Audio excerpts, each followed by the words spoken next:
Hey, good evening, everybody. How you doing? Good to see you. Good to see you. Thanks for coming in. I'm hoping Mel is done. I shut him off a couple of minutes ago so that I could get my thing all fired up here, and glad to see you. I guess some of the people from Mel's stream are starting to show up here, so I guess he's finished. Anyway, good to see you guys. Thanks for coming in. Let me say hello to some of the people in the chat. Early this afternoon, Jody came in. Jody, the winner today. And Ed Kiwi, Craig from Down Under came in. Says, good day from up over in a world upside down. Yeah, you said it, Craig. I think you're right about that. Things are kind of bizarro worldish these days. Anyway, I don't know if you're here now, but it was good to see you earlier. Arizona Drone Dude came in, 7:52, one of the first to come in after I started the countdown. And we got Jody and Arizona Drone Dude. Ed, love my drones.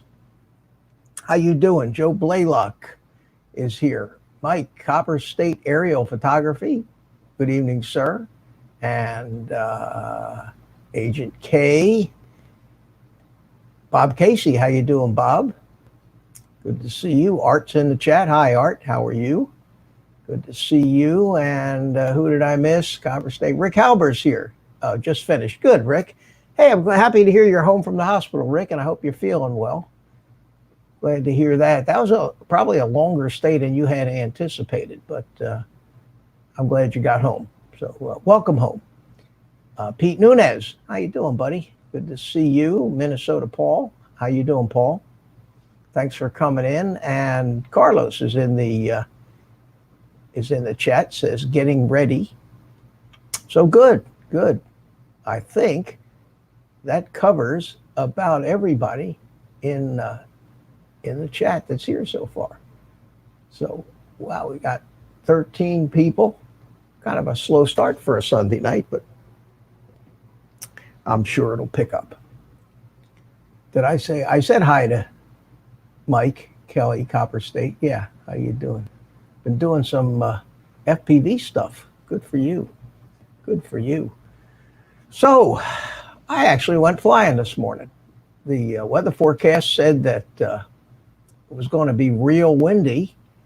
And I got up this morning and there wasn't a drop of wind. So out I went and got a chance to fly that little HGLRC Sector 32, that little drone that I kind of built up here on the stream, and I'm really starting to love this little thing. That's the quad that shot the video that I was showing in the pre-show.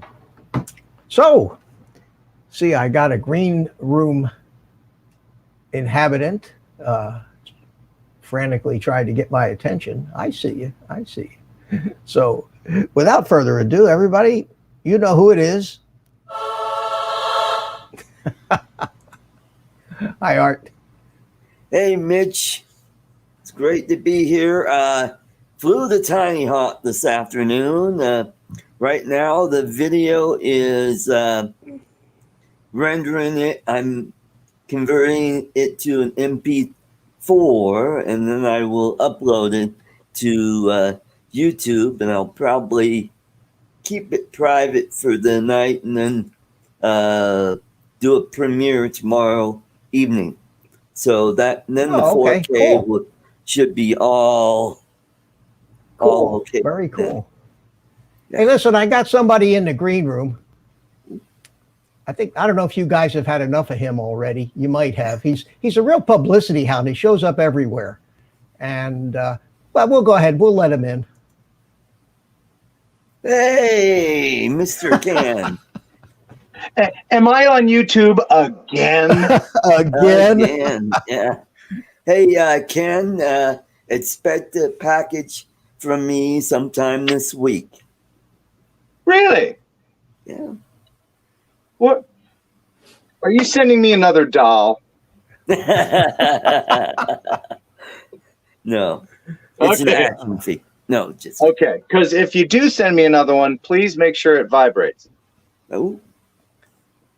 Uh-oh. Those are my favorite kind of dolls. I'm just kidding, of course. You're a comedian. You don't get the humor? Okay, anyway. Hey, hey, Mitch, how you doing? Good, Ken. How you doing, my friend? I was flying a Bando yesterday. Yeah. I saw your video. I didn't catch it while you were live, but I did watch the live stream, the replay of it today. And I had some fun, as you could see. Oh, boy. No. This one's missing. The motors are fine. It's a little wobbly. I think I tweaked the frame, and the camera flew off. That was fun.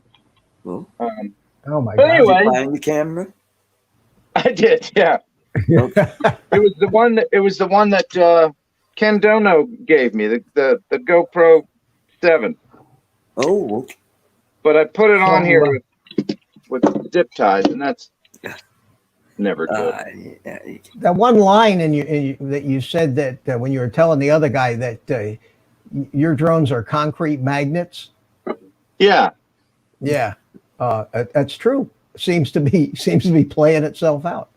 Yeah, and a lot of professional FPV guys, if they get a bent and propeller, they'll just bend it back.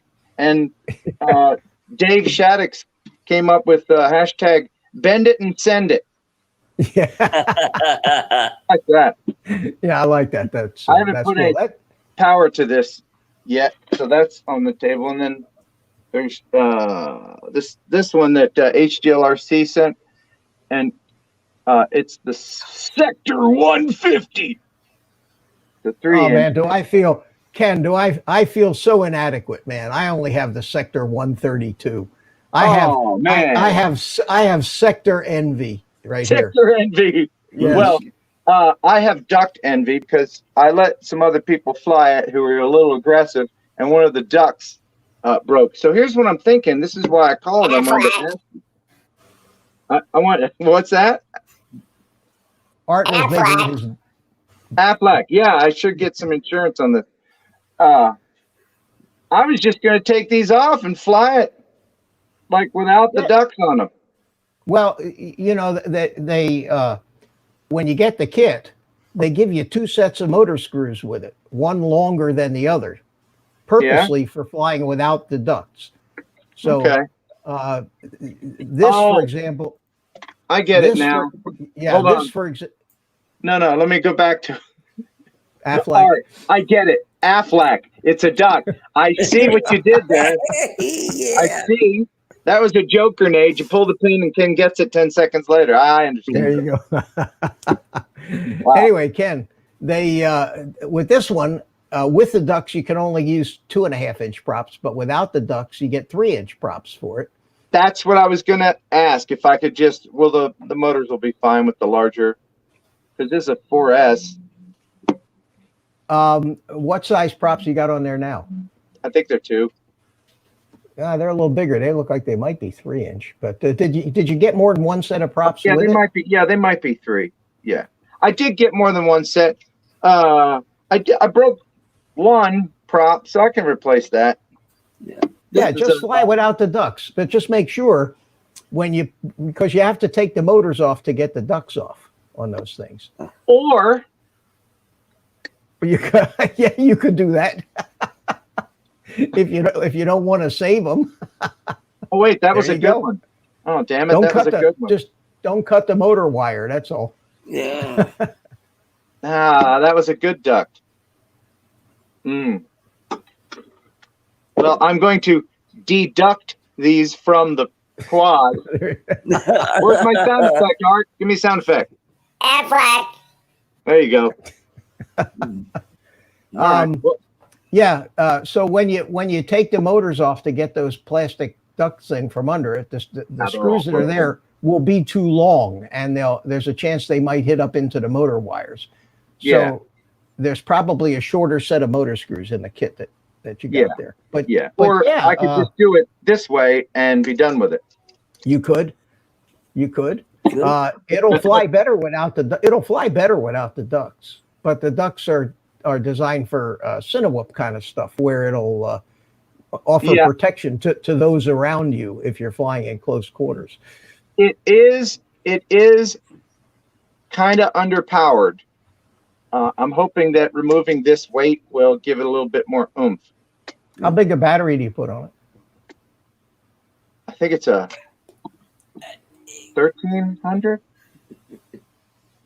maybe. Yeah, well, that'd be that'd be a little bit of weight. I flew this little 132 with a 850 4-cell, got about 5 minutes out of it. Yeah. And flies. This thing it's got the DJI system, and it's amazing. It's absolutely amazing. Yeah. The DJI system. I was letting people fly this because I wanted to get the reactions from flying digital for the first time, and every single one was like, "Oh, you just cost me money. I'm gonna go get this because this is the Caddx in here, and it's not the naked Caddx, but it's and you know what, the Caddx doesn't have the range that the regular DJI Air system does. Pretty close. I actually tested that. My friend said, "Oh, you got good penetration on the building. We'll go through that hallway." And I said, "Sure, no problem," because I'm used to the other with the 2 antennas. And by the way, these are just for decoration, so that's kind of useless. Yeah, I pulled them off. Those are for the XM if you have XM Plus radio. Yeah, but I mean, any kind of weight saving I can do. But no, it didn't have as good penetration as the regular 2 antennaed, slightly more powered Air system.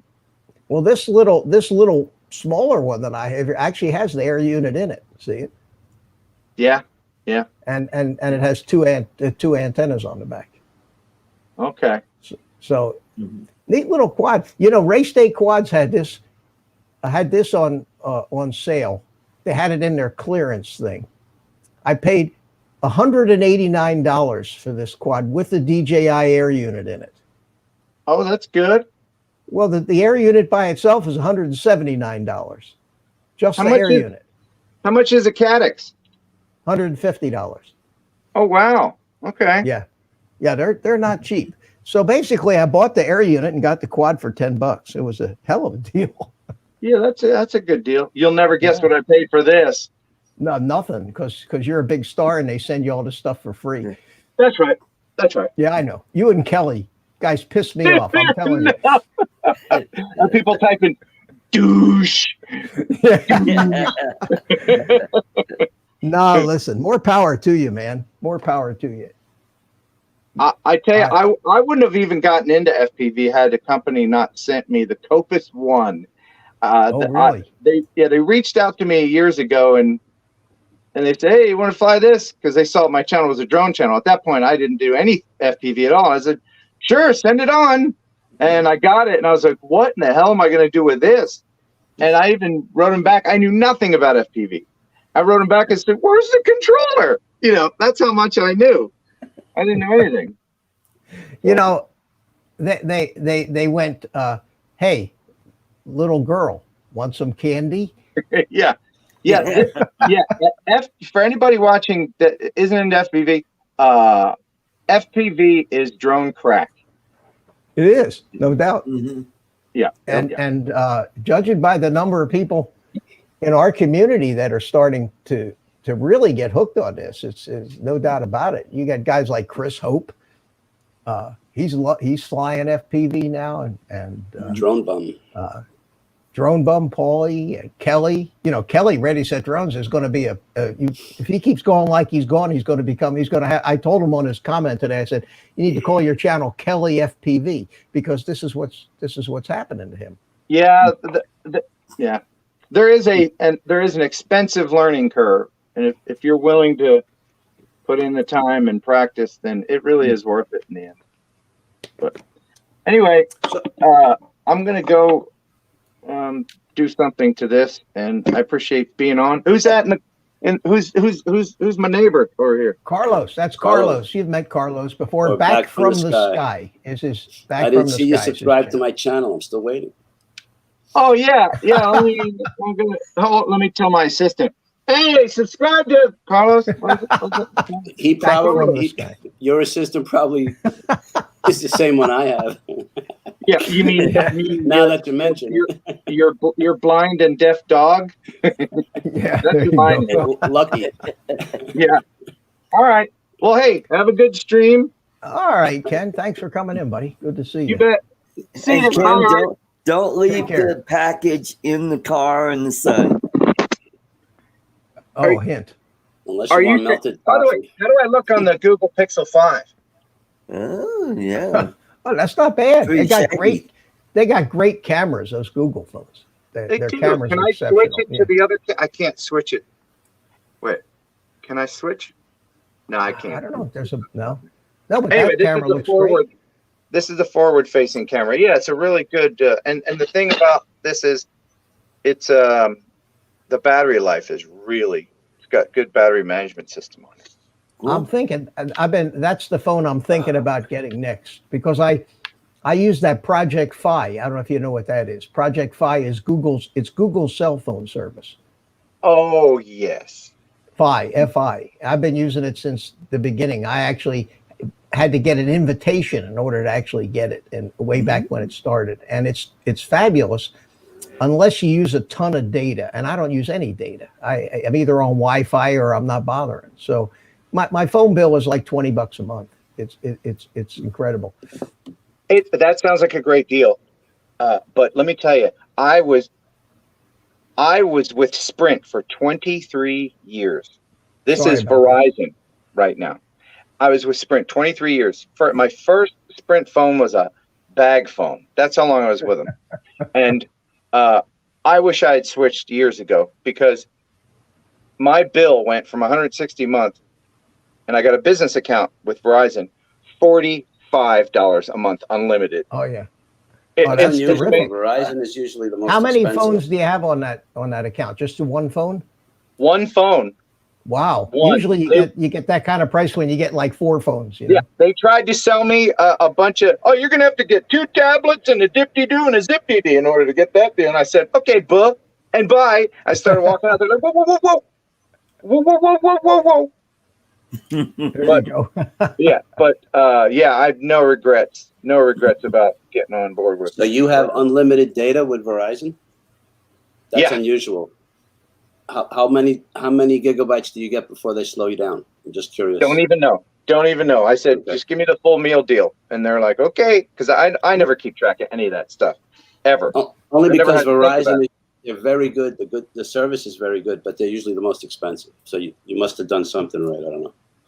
You got lucky. Well, yeah, yeah. I wore my knee pads when I went in. I was going to say something to that There you effect. You look a little cheeky there, stretch marks. My lipstick all Sorry, came it was off. just, Oh, yeah. All right. I'll see you guys. All right, take care, Ken. Take care, Bye. Ken. All right, bye. Bye.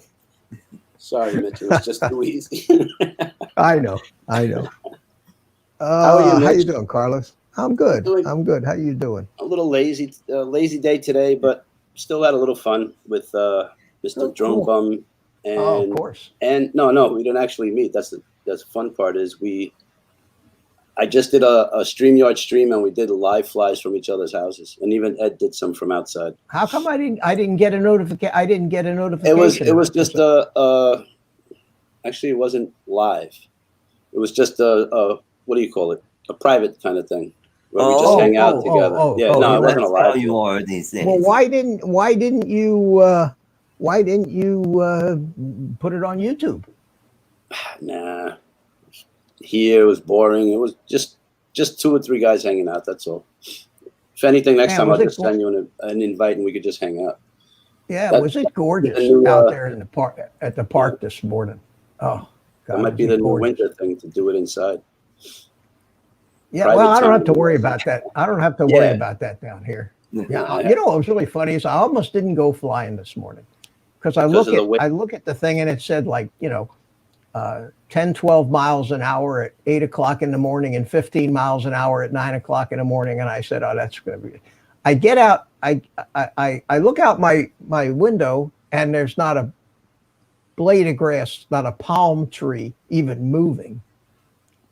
Wow. I said, "Whoa!" So it was about 7:30. I threw some stuff in the car and ran out to the park, and I got a couple of flights in, and then it started. Then I only took a couple batteries with me. I took 2 batteries, and I took this little Sector 132 because I finally got. Cool. I thought I finally gotten everything fixed on it with.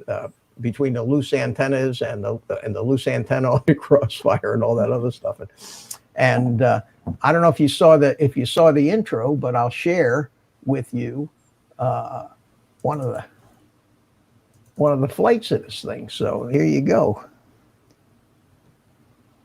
and this one's actually got sound. Hold on a second, let me get back to the takeoff. There we go. Okay, all right, can you see it, guys? That sounded like ghosts. So you can hear how little Like Casper power and family. he actually needs. Sounds The like flight a is- theremin. Yeah, but I mean, You know. how little? Well, it's got tiny little motors and 2.5-inch Yeah. props, but listen how smooth they are. Yeah. And this is the air unit recording on the thing. It looks good. Cool. Well, look how smooth that little thing is. Mm. Ooh. Woo! Isn't that a great place to fly, though, Carlos? Look at Oh that. yeah. Look at the sky. And Yeah. there's not a Beautiful. drop of wind, and not a soul in sight. A drop of wind. Not a drop of wind. Not a drop. Not Zero a drop wind. of wind. You know what I have noticed Or so a far, human- Mitch? Ooh, nice. I haven't What? seen a right turn out of you yet. Let me see. Ah, There you go. Oh yeah, I make He's a few picking right it up. turns. He's picking it up. Nice. There you go. There's a right turn. Yeah, look at the water. And listen, I'm still. I don't think I ever got above 45% throttle on this whole flight. Where are you now? In the scheme of things, Where where am are you I? flying? Where are you actually flying from? Oh, I'll show you. I'm pretty far away at this point. I'm behind like 16 building? trees. Oh, No, okay. no, I'll show you. I'll show you. Look over on the right, way at the corner of the parking lot. You'll see my car right there. See it? Oh, I see it. Yeah. Oh, there, Wow. yeah. That is a good distance.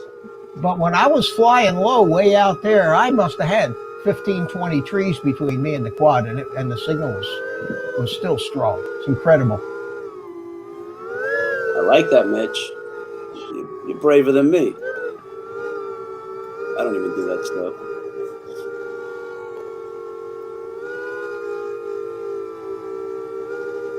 Do what stuff? Going through trees like that. Yes, you do. Nah, not with those 3-inch. Oh, well, this has got guards on it. I did nick a palm tree during this particular flight.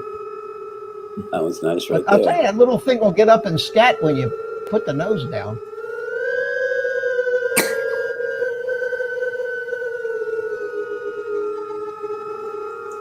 Carlos, I flew the Tinyhawk today. I heard you telling Mr. Ken Heron. I'm very happy for you. And you got footage. I got right? video. I got video on the GoPro 5 and the GoPro 3. I think you'll like it. And Hey, anytime I hear you flying, I'm impressed and happy. Honestly. Yeah. That's See, what I'm Carlos, I getting. made a better. point. I'm not Look, crashing Carlos, as much. I made a Keeping point it up. of trying to make right turns in this flight too. Oh, okay. I was just being silly, but No, I'm serious. I'm pay conscious attention. of the fact that I clipped oh, this. that palm was a tree nice one. right there. Oh, yeah, that was good. Yeah. Yeah, it I'm flew right jealous through it now. because with the ducts on that thing. Yeah, but you're putting the uh, pressure on me now, and I got to try all this crazy stuff like you. I don't know. Anyway, just real quick, you know that Joe Baylock is here, Jay Bird is here, Jim came in, a few people came in while Mr. Ken Right. Heron was here. Yeah, John Jay Krupe Bird was is here. here. Yeah, I saw John. Hi, John. How you doing? It is a beautiful park, John. John. It's a great park, and I enjoyed your. I don't know if you saw. John did a nice video on his impressions of the DJI system. It was very well done. I saw that. I saw that today, and Hot Rod in Hot Daytona. Rod in Daytona. Agent K says I measure wind in drops. Doesn't everybody? Doesn't everybody? Ray Kelly, how you doing, Ray? This is an 850, See right? you. RDQ milliamp, 850 milliamp. Yeah, it's Battery? yeah, I got it from RDQ. It's a Tattoo R Oh, that's line. right. Yeah, that's right. You said tattoo. Yeah, R line. Great battery. I mean, look at I got a good close to 6 minute flight out of it. Although I really wasn't pushing it real hard, but this Right. is the kind of flying that I think this quad is really built for. Oh, definitely. Yeah, cruising. Hey, Mel. 400. Oh, Mel's here. Hi, Mel. Not Yeah. only is Mel here, but the wild man himself is here. Mr. Ah. Ed. Mr. Ed. That's not Hi, Ed. wild.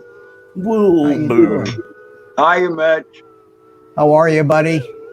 All right, man. Hey, that was a great 6-pack with the freestyle, the Tinyhawk too.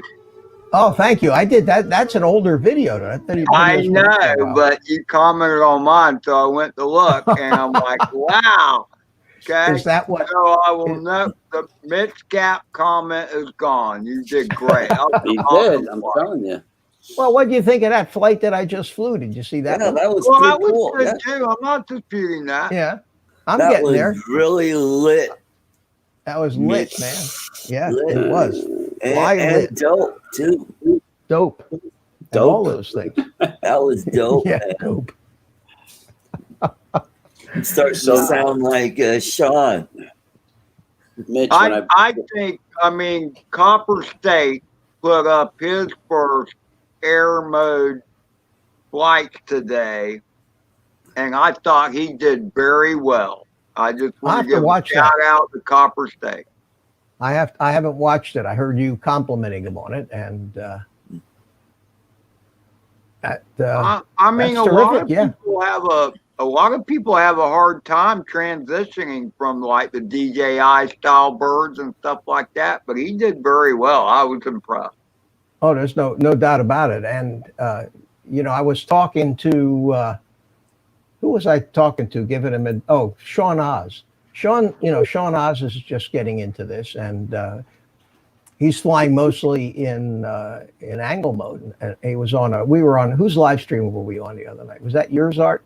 Yeah, that was your live stream, Art. Yeah. With Sean. Yeah, and I told him, I said, I hope you don't think I'm being presumptuous, but my advice is get out of angle mode as fast as you can, because all Yeah, you're going to do if that's you right. stay in angle mode is learn how to fly camera drones. You're not going to learn how to fly FPV. You get used to gaining your situational awareness from your goggles, and once you got that from flying around in the house or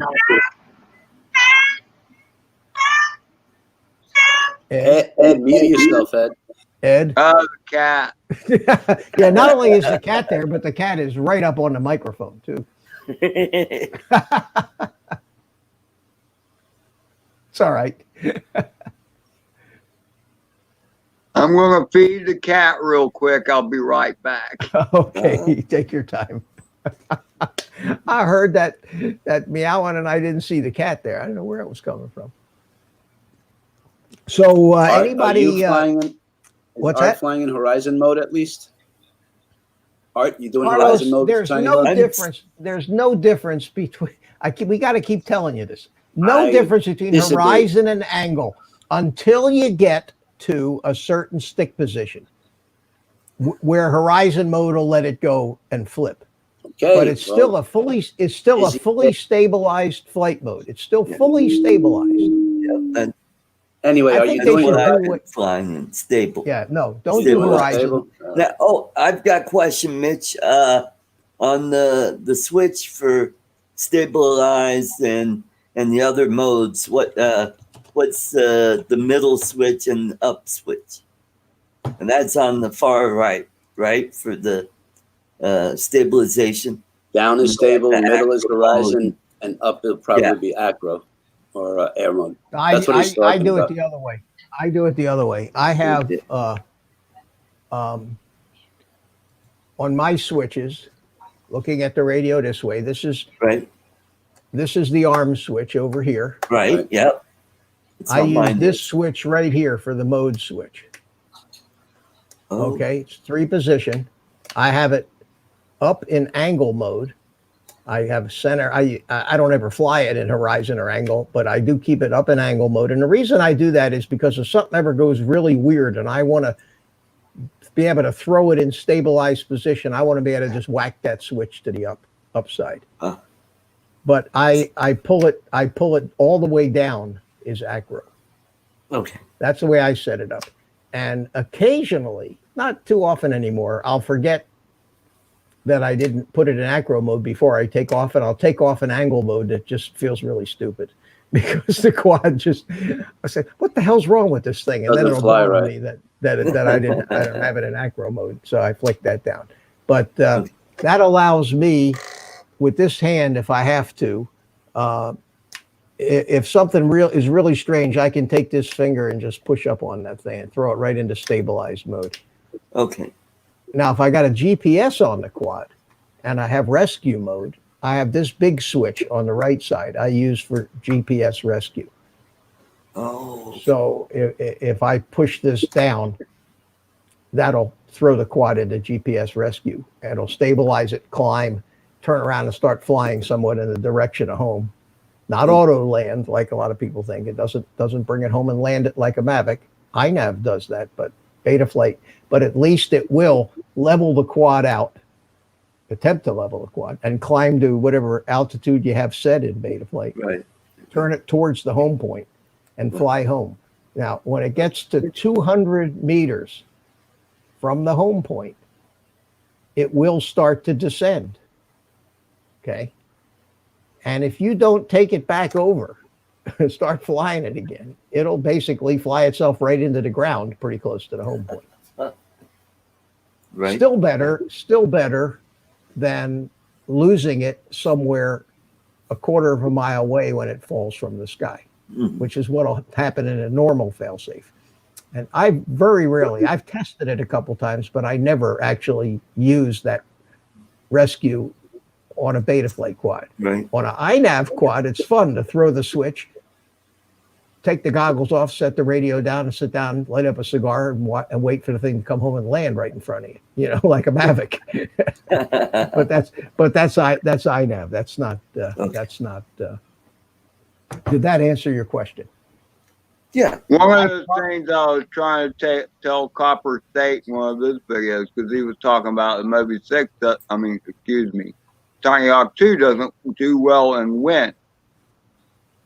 And what I wanted to tell him was, oh, it does okay in wind. It can actually hold its own, but you got to be in air mode. Because if you're in stabilized mode, it only let you pitch forward so far. Yeah. And if you got a strong wind, you can't fight it. Yeah, Well, you the definitely camera angle also, because you mentioned the I camera was angle was telling very him low. he needed to raise his camera angle too. Yeah. That'll Well, definitely these are the affect things. it. These are the things that you learn. But I think Carlos, horizon mode is once you get to the point where you're out where you're ready to graduate from angle to horizon. I would graduate from angle to acro. I've heard that, but I don't know. The way I took longer maybe. Well, that look way, at Paulie. Oh, you didn't let. Yeah, Did you let Paulie fly a lot in horizon? Yeah. Yeah, I think Why? he So did he more could do horizon. flips. Just so he can get, and rolls? because I believe, back to what you said, stable mode, you can move your thumbs a lot and not get any kind of input from the bird. Horizon, it's more sensitive, and then it's really sensitive in air mode. That's how I interpret. Well, you can sticks. set your rates to the point where angle mode feels like what you're flying in horizon. You can make it more sensitive. Yeah, but when you have a ready to fly you can unit, change. most beginners aren't going to do that. That's what I mean. You can change the maximum roll angle. Let's talk about that a little bit, because Mr. What's his name? Ed always comes up with rates and super rates and RC rates. And the words make sense, but to me, I really don't understand the concept. I understand the roll rate, the yaw, and all that, but now and I'll be completely and totally honest with you. I think it's a very confusing and silly way, and the newer versions are doing away with it. They're just kind of merging them into one: roll sensitivity, pitch sensitivity. They both do. If you look at the curves when you're in Betaflight and you start moving the super rates up, and then you look at the curves when you move the RC rates up, they do pretty much fundamentally the same thing. But the curves represent the sticks. The stick movements. And as you're going, the left is the bottom stick, and top right is stick all the way up. Is that fair to say, or no? So, well, the way I always understood it doesn't mean it's right. I'm sure Mitch will correct me. Not necessarily. You could be right. Understood was that RC rate was for the first 50% of the stick, and super rate was for the last part of it. I don't know if that's absolutely correct either, Ed, but I can't tell you for sure, because I never cared enough to worry about fine tuning those things, because the more important setting to me was degrees per second. That's the number that I looked at, and then the amount of expo that I put in it. Where do you find this degree per? I'm going to show you. I'm going to load a quad into Betaflight here, and would you do a Tinyhawk by any chance, or no? All right, it's all right. No, because it's too hard to get that friggin' plug in there. Oh, I'm using. You have to flip your camera down, and I'm using Acrobat. Okay, but it's the same thing. Okay, same principle. So in the Acrobat, let me turn my radio on here. I wonder if is the receiver powered up on this when I plug in Betaflight? I don't know. Well, I think it might be. Because otherwise I have to plug a battery into it. But let me go onto my radio here and select that particular. Oh, that's a R9. I don't have the R9 module in here. I have the. Well, I'll tell you what. Good night. Let me use my little sector 132, because that happens to be a crossfire, and that's the module that I have plugged in. So let's plug. The good news about this thing is that you can actually get to the plug, unlike so many of these ducted things. The plug on the flight controller is. Some of those, they give you a right angle because it's so hard to. But in order to power up the crossfire receiver in this thing, I need to power up the whole mess. The whole mess. Well, that includes the DJI Air unit, which gets very hot. Oh, for goodness sake. But I can do it. I got this little fan over here. But let me run. I'll be right back. You I don't gotta have get a battery. the freestyle, the Tinyhawk Mitch has freestyle, maybe? technology. Hold on a minute. All I'll right. be right back. Okay, we're holding. Talk amongst yourselves. All right, we'll talk bad. Nah. How about that Mitch is shirt? away. Let's have fun. Okay. Woohoo, woohoo. How about that shirt? Now that's a statement. If that's what that was. How about this one? How you Good doing, boy, Art? Have 2020. you flown the Tinyhawk outside yet?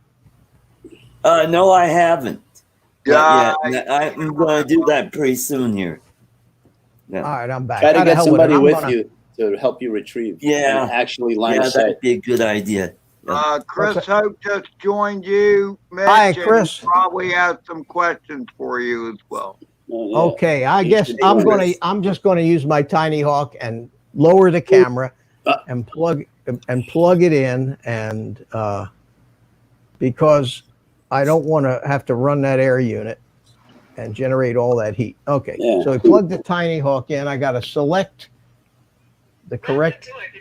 Welcome to OpenTX. Let's select the correct model, Very polite. which is the here it is, D8. Okay, so I got my D8. Now I should be connected here. Tinyhawk, yes. And let's go to PID tuning, and up here, let's go to rate. Okay, so if you look right up here, maximum velocity degrees per second, this column right here.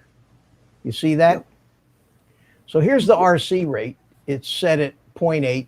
The super rate is set at 0.8. The expo is set at 0.3. If I move the RC rate up, and I'm going to move the roll channel, what this graph means is that at the lowest stick position, this is where, and this is basically kind of like degrees per second, okay?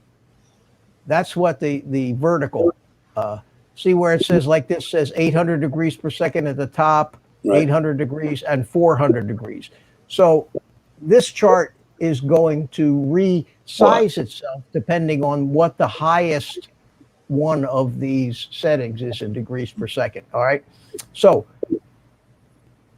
the red one, well, the red and the green are exactly the same. So those two lines are right on top of each other. And basically what that means is on the roll and pitch, when I give it full, watch the dot on the line. See it? See the dot moving? Mm-hmm. Yep. Okay. When I start moving the stick to the left, you see the degrees a second. Watch the drone rolling. Isn't that much? Mhm. As I move it more to the left, now right there, I'm about halfway to between the center and full left. And as I move it closer to the end, the rate starts to accelerate and drops off, and the thing starts moving much faster. See it? Mm. 800 degrees a second. It's kind of slow, Well, actually, right? No, 800 degrees is a good roll rate. You don't need Yeah. any more than that. No, a lot of the drone racers only fly at about 400 degrees a second.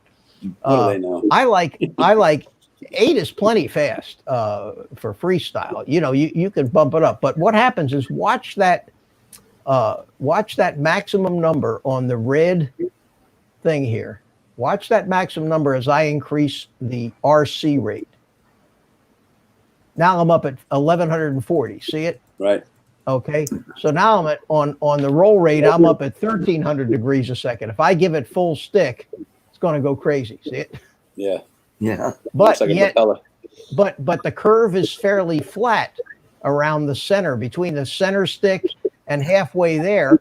I still have a fairly long range of control. It doesn't start going crazy until I get into the second half of the stick movement. Right. See? Okay. I That's thought called I thought expo. I thought the flatten out part in the middle was expo. Well, exponential means a change in the rate difference as you move. So anything that Okay. makes a curve other than straight is going to be called expo. But if I move the RC rate, the super rate, it does the same thing. It just does it a hell of a lot more. Now, it's just a much more sensitive version of RC rate. See, when I move super rate to 90, it takes me all the way up to 1600 degrees a second. Right. What I was getting at is that the super rate seems to do it right at the end. Well, they're all doing it. Both super rate and RC rate appear to do it both still mostly at the end anyway, because of the expo that I've got cranked in here. And expo, okay, that makes sense. And expo, I've heard that expo and super rate kind of counteract each other in a way. They do at the bottom part of the curve, but not here at the far extremes. So what happens is expo, I have set at 30%. Now, if I increase the expo, you see the curve starts flattening out more. So is by that fair increasing, to say it takes more stick movement when it's flatter? Right. Now, okay. If I move it, if I have one expo, an expo of 1.00, that curve is still almost at the bottom when I'm moving half stick. So at half stick with that kind of expo, look how fast the quad's rotating. It isn't until I start to get way over into the last motion of the stick the quad starts to move. Yeah, it takes a while. The benefit of that is expo makes the control around center stick much less sensitive. See, that's good for a beginner. Now, that's way too much expo there. 20-30% expo is probably the best. And basically by dialing up the expo, what that does is desensitizes the stick around the center. So when you're flying around center stick, you can make nice slow movements, slow roll movements. See, which is what you'd want for freestyle. But as I push the stick over, the degrees per second starts to increase at a faster rate. You see that? Yep. And the same thing with pitch. Now I've got the pitch curve and the roll curve exactly the same here. Now the yaw, you don't want 800 degrees a second on yaw. So the rates on the yaw are dialed. You notice the super rate on the yaw is at 60, whereas the super rate on the pitch and roll are 80. If I move the super rate of the yaw up to 80, you see the yaw curve zips right up there and now matches the other ones. But by turning the super rate on the yaw down to 60, it takes me to 400 degrees a second, which is really as fast as I want a quad to yaw. I don't want the quad to yaw. I want the yaw to be more sensitive, because that allows you to make coordinated turns much easier. So these rates are all a matter of personal preference. Some guys like rates around 1200 degrees a second. Some guys like rates of 400 degrees a second. Some guys like loads of expo. Some guys like no expo. This is something that you have to, as you learn to fly and as you develop it, you try some of these different things and say, do I like the stick a little less sensitive around the center? Do I want to have more precise control right around center stick? I want it sensitive the whole time. No? I would like to. Well, then turn. If you want it sensitive the whole time, then you turn all the rates down, but then you won't get a fast roll rate. Well, then you want to be able to slam that stick over and have it go fast. You do, but you don't want that to happen until you get in to the middle stick. Yeah, I guess that. Yeah, I understand what you mean. Yeah. I guess I'll play with that. That's a good. All right. So that's. But that's how the curves work. Mm-hmm. I would like to mention something. No. Yes. That's exactly. I mean, what I'd like to mention is all that stuff is very cool to mess with. However, before you mess with anything, I suggest you go to the top tab, back up your bird. Yeah. It will save as a file. It will time and date stamp it. Change your settings to how you think you might like them, and then back it up again. And if you go fly it and it flies like crap, you can go back to the version you had very easy. You just restore it and bingo, Oh yeah. everything's white clean. Another thing that you can do is you can set up different rate profiles. Mhm. See, this is rate profile 1. I can go, where's the drop down there? Mitch, can I ask you a question? I'm sorry to No. interrupt, but before my mind Yes, of course you forgets can. with the Swiss cheese.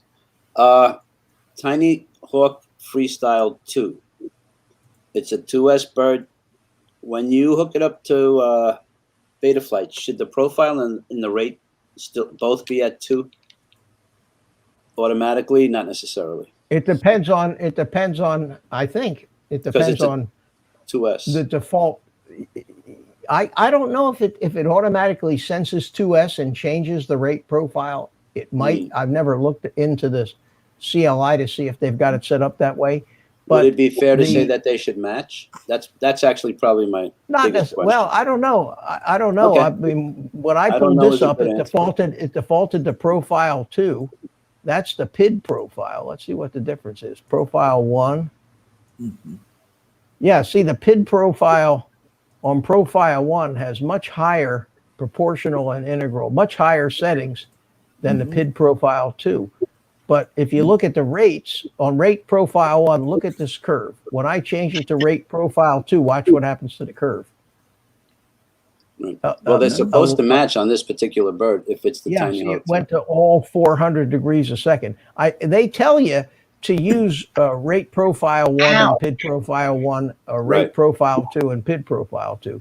But once you start fooling with one of them and changing it around, then you know, I only fly 1S anyway, so I don't fool with the 2S. But what you can do is you can set these things to switches in the modes tab, Right. so that you can use your radio to change the profile. So you can have one profile set up with very low rates and low degrees per second and a lot of expo to be really smooth, and then you can have another profile set up with ridiculously high degrees per second when you want to go up there and flip and snap and do Rubik's cubes and inverted yaw spins and all that stuff. I would do it just for the sake of, with the Tinyhawk 2 that you have, you can put a 2S battery in there and you have to change.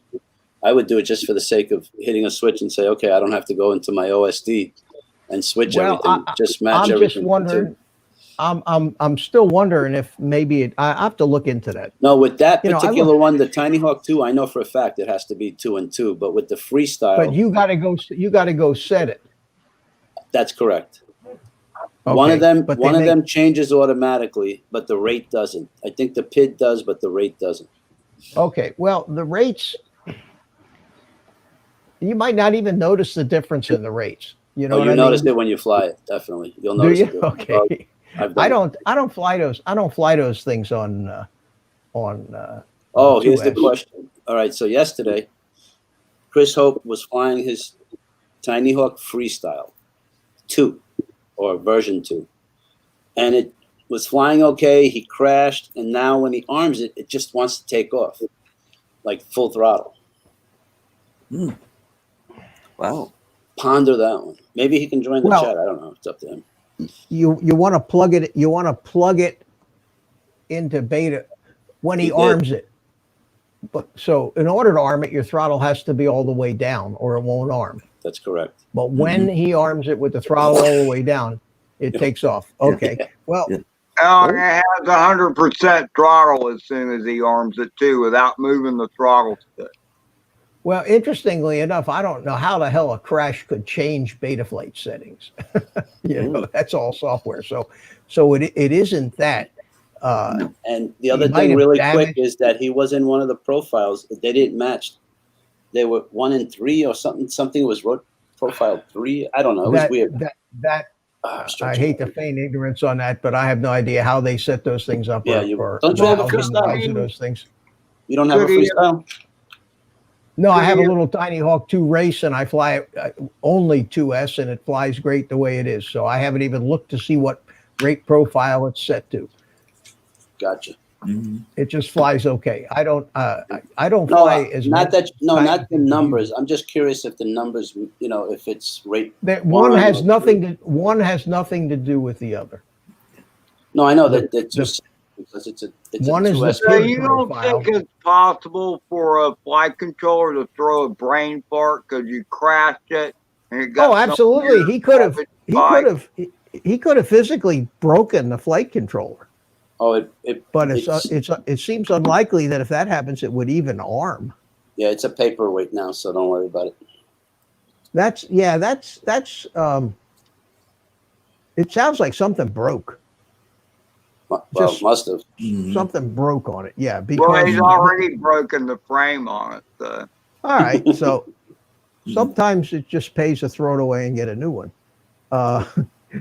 The amount of time and energy you spend first of all, to try to troubleshoot it over just talking about it is impossible. You'd have to get the thing and plug it in and Yeah, try no. this and see what happens and try that and take a look and read voltages and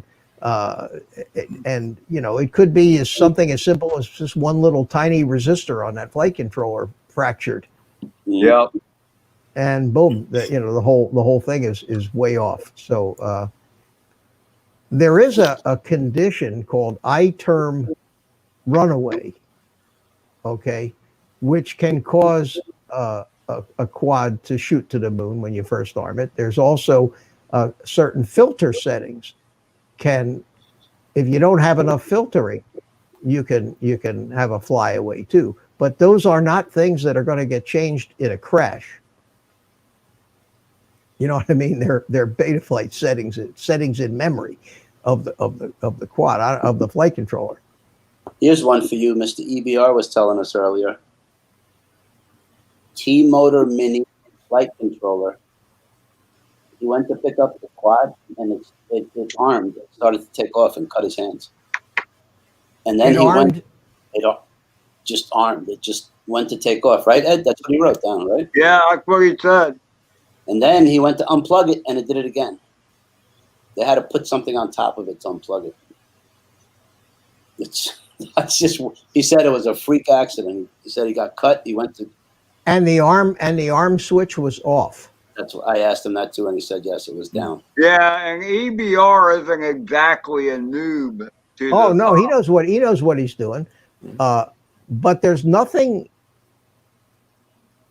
It's just weird. It's like a freak thing. He said. That's like saying I got in my car and it got into drive and took off. And the gas pedal just went to the floor all by itself, and it ran me into the shopping center. Okay, I mean, people have said that, and other people have sworn that stuff like that has happened. You got a flight controller, which is a computer. Sometimes computers crash. Sometimes they do weird things, and the little transistor switch or whatever is holding those motors, keeping those motors from arming, could be burned out. It could be bad. I mean, to try to figure out what caused that, you have to just attribute it to a problem with the flight controller hardware. Mm-hmm. I can't even imagine there's no Betaflight setting, no PID settings that could arm a quad when the switch says disarmed. But I can't he was imagine. flying it before. No, it just went haywire. Yeah. But anyway, that's what I just figured I'd share that story. Yeah, that's a Joshua Bardwell question, or Oh, it's not a question. It's more of a share. And then I'm returning the bad ones that I have. They're actually contemplating repairing them. I'm like, really? What bad was the panels for your FXTs? Yeah, remember I was telling you that I was getting more of a glitchy on one. It was. Oh yeah. So I put in. Did you get and the other one worked okay? Focus, Mitch. Yeah, the other one worked okay. What I did when I bought this, February 2018 for $8, I got a 4-year warranty. So I'm 2 years into this, and they're gonna. I don't know what is about these water bottles. Every time I go to grab the water bottle, I go out of focus. It's the clear. I don't know. Now when I try to do it, it won't do it. But when I reach over here to get the water bottle, maybe it's when I go out of frame and then come back in frame that I get fuzzy. I don't know. When you try to make something not work, you never can. Could be that blue and white Hawaiian shirt. Could be. Hawaiian. Jerry Calvary's here. How you doing, Jerry? Hey, Good to Jerry. see you. And Brian's Who is- here. BMAX. Who is this Edward Myers guy? This guy underneath you. It's Somebody's Mike got Myers' somebody's got a couple of channels. Yeah. It's like that other guy, Prick's Life. You know him. Edward Myers. Ghost, yeah. Jody, you got it. Yeah, you got gremlins in your flight controller. Yeah, but that's Which is scary why- to think about that. Well, you know what?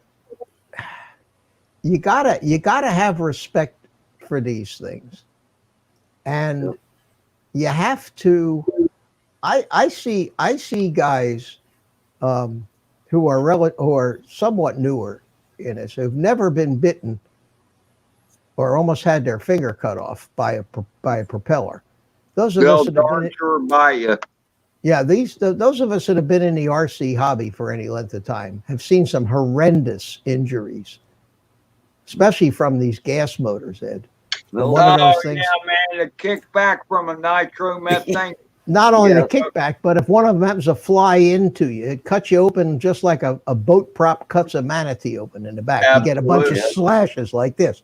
yeah. I mean, deep slashes right on down to the bone. And an RC helicopter once actually decapitated somebody, cut their head clean off. Ooh, I hope you yeah. weren't there. No, I wasn't, but I sure read about it in the AMA magazine. ooh, boy. These quads can That'll cause ruin your day. tremendous. These quads can cause injuries beyond belief, especially if they get your arms or your face. That's And why I'm in no hurry the to one see him thing, fly a the 5 one inch. thing I see guys do who are fairly new at this, and they do it on YouTube, is they'll hold the quad in their hand and arm it, indoors. And what you don't realize is that when you arm a quad indoors and the gyro wants to hold that quad at the angle. Now, I'm not talking about the accelerometer and stabilize. I'm talking about the gyro wants to hold that quad at the angle that it's commanded, which is level. Yeah. The minute When you tilt turn it, the quad, the minute you start tilting that quad, those motors will scream Yeah. trying to get it back there. Mhm. And that thing could jump out of your hand if you tilted it. It could jump right out of your hand and hit you in the face. And I have been there and done that, Mitch. And I'm like, why are the motors revving? The throttle's down. The throttle's down. it's true, but the quad it's got air mode and it's trying Yeah. whatever it can do to get that thing back to level. To arm a quad indoors with props on it is foolish. To arm a quad indoors while you're holding it in your hands with props on is beyond foolish. Well, I'm And- just beyond foolish, Mitch. Well, I'm not talking about a Tinyhawk yet. I'm talking about like yeah, but a I've done the 3-inch or a acrobat 5-inch real quad. quick. I've done the acrobat I've real done it quick with the just to make 5-inch. sure. 3-inch you could probably hold on. Some of these quads have so much power. So that's why I'm so happy about this little thing. Yeah. This little Little smoke stopper. smoke kind of stopper. thing. Yeah. And the Mhm. reason I'm so happy about it is if I do happen to just for a second need to hook up my quad with props to the battery and to get into beta flight and do something, and I don't want to unscrew 4 props in the house, by using this, it'll limit the current to 1 amp or 2 amps, which is not enough to to get the motors to spin up to anything near dangerous. No, They that's might- a good. That's a cool tool. At 2 amps, you might be able to get the motors to idle, but the minute they start to draw anything more, this thing will shut it off. So I keep it right here on my table, and I've gotten in the habit now of always, whenever I'm plugging a quad in the house with props on it, always doing it through this thing. And No, then you can't hurt I've yourself. seen you. I've seen you demonstrate that before, Mitch, and it's very cool. That's very Yeah, and for they're like $10, they come. You know what They have habit I've developed? I have developed What's the that? habit of unarming the quad and throwing the throttle into the middle position. And I won't. Then I go mess with the quad because Ed taught me that not putting it in the middle position, but when he hit the switch and his throttle was down and the bird took off, if the throttle was in mid position and hit the switch, it wouldn't have done You anything. won't arm. So You now won't every arm, time yeah. I disarm, I throw the throttle into the middle position. So it Well, just there's also ways of setting up a safety switch yeah, or where a you have double to arm. maybe hit a momentary switch first, and then it'll arm. Otherwise, if you don't hit this one first, it won't arm. Yeah, but that's too much. I don't do Yeah, any of wait, that stuff. Carlos. Yeah, I don't do that. But Actually, Ed had the flight controller, the Flight 1. It called for double arm, right? Yeah. yeah, a lot of them. I know that the Arducopter software has all of those things have safety switches in them.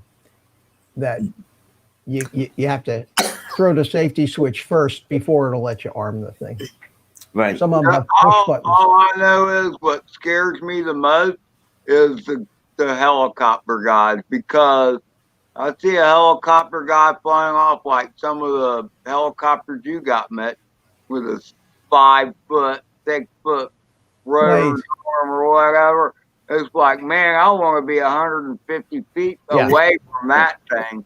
Those things are dangerous. Like I say, I in all my years in the hobby, I've seen some horrendous injuries. We had one guy at RRC field needed over 100 stitches to sew him back up again after he got chopped up by Wow. one of those big 240 cc 4-cylinder gas engines throwing 30-inch props. I mean, you're talking real airplanes now. Yeah. There's some motorcycles. Some motorcycles don't have the horsepower in this thing, and he got hit by that thing. Damn near cut his arm off. You And saw not that doing big that thing ain't helicopter that guy had. The props had to be at least 4 feet end to end between the two. Yeah, this that was big one I gas, got too. here. This big one I got here is close to 7 feet. I mean, I've seen those helicopters hit the ground, those rotors hit the ground, and that carbon fiber just flies apart and they goes explode. everywhere. Mhm. That's the difference between helicopters and quads. Quad slams into the ground. Maybe you break some props, a motor, maybe an arm. Helicopter slams into the ground, and the whole friggin' thing just explodes into a million pieces. Yeah, because that motor is still going, and you got, that centrifugal force. You have the momentum in the just blades. throwing- The momentum in those blades Yep. is incredible. On Flying blender, Art. Remember that when you Yep, ever that's fly that right. 5-inch. Mhm. Please be careful. Yeah, like I say, I read a story once years ago, Mike Night Train, that a guy actually got decapitated by a big RC helicopter. Helicopters too. I've heard helicopter horror stories where people got decapitated. Mm-hmm. Oh hell, the amount of energy in a big helicopter is incredible. Mm-hmm. Incredible, yeah. Carbon So, fiber be blade careful. will flop that head right Be off. careful about that. I don't Another know. reason why the there's- Tinyhawk is such a nice bird to learn. It's safe. Yeah, you can hardly hurt yourself except Yeah. and know. others. Oh, I've been Yeah. bopped in the head with that little tiny hawk a couple times. That means you're having fun. Yep. Yeah. There's I think another. you'll like There's the another. video when I get it uploaded. Hey, the fact that you're up in the air, I like the sound of that. Yeah. I'm telling you, I like the Yeah, sound. I'm getting There's- better there's- and really having fun. I can't wait to take it outside when it's a nice calm day and You have flying replacement around. And replacement I props. got that playground that I could fly around that and try and go through some of that stuff. Mike just It's posted hard. an article. It's in Put an the, article in the link. Those are metal Put an pieces. article. Do you have replacement props, Art? God, I can't get a word in edgewise on my own show here. You do have I'm props? trying hard, guys. Trying hard, guys, to get a word in edgewise. Is my mic working? Hello, is this thing on? Mike at Night Train just posted a link to an article. He says, this is the article. Man, something or other. Let's see if we can pull it up here without me completely losing the chat. Mhm. New York Post. It says, toy helicopter slices off top of man's head. Yeah. Oh. Here. So he was just scalped. Toy helicopter. First of all, yeah, that's what I was going to say, Mitch, is that there ain't no toy helicopter chopping off anybody's head. That is a hobby grade helicopter there, brother. Well, this guy was evidently a real hot rod pilot.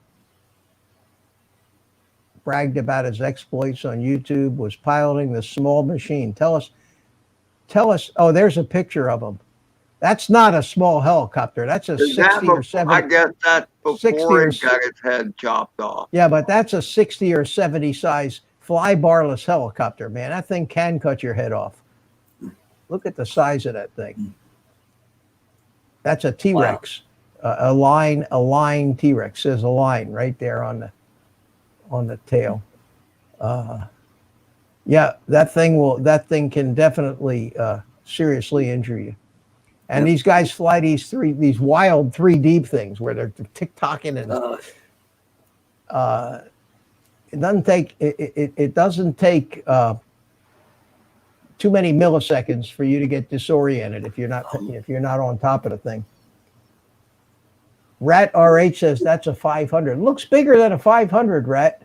Could be, but it looks bigger. Looks more like a 600 at least. Because I've got that helicopter. I've got a T-Rex 600. That's about the size. That looks like about the size, unless it is a 500. The numbers on helicopters are the number of millimeters length of the blade. That rotor looks as long as his arm. Yeah, that I think is a 600, and even sometimes the 700s. But 80,000 RPM. Wow. Nah, that's the speed the motor's turning, not the rotors. Yeah. The rotor speed on these helicopters is usually 2,000 to 3,000 RPM tops, 2,500 RPM. But the little teeny motors turn fast because they're geared way down. The helicopter it does retail for over $1,000. Yeah.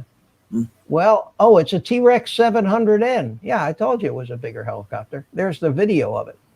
T-Rex 700N. Yeah. 700 and a 500. 700's a big helicopter. That's that big millimeters, did you say, Mitch? Yeah, 700 millimeters blades. Now that big orange helicopter of mine is a 800 millimeter helicopter. That's starting to get up there. Oops. Got some politics down there, and I want to see that. I might get crazy. Yeah. Yeah, they're dangerous. Now, what I was going to say, the tail. Brian makes another point. The tail rotors could eat you alive too. Those things will. Anything that spins will hurt. Have you seen that?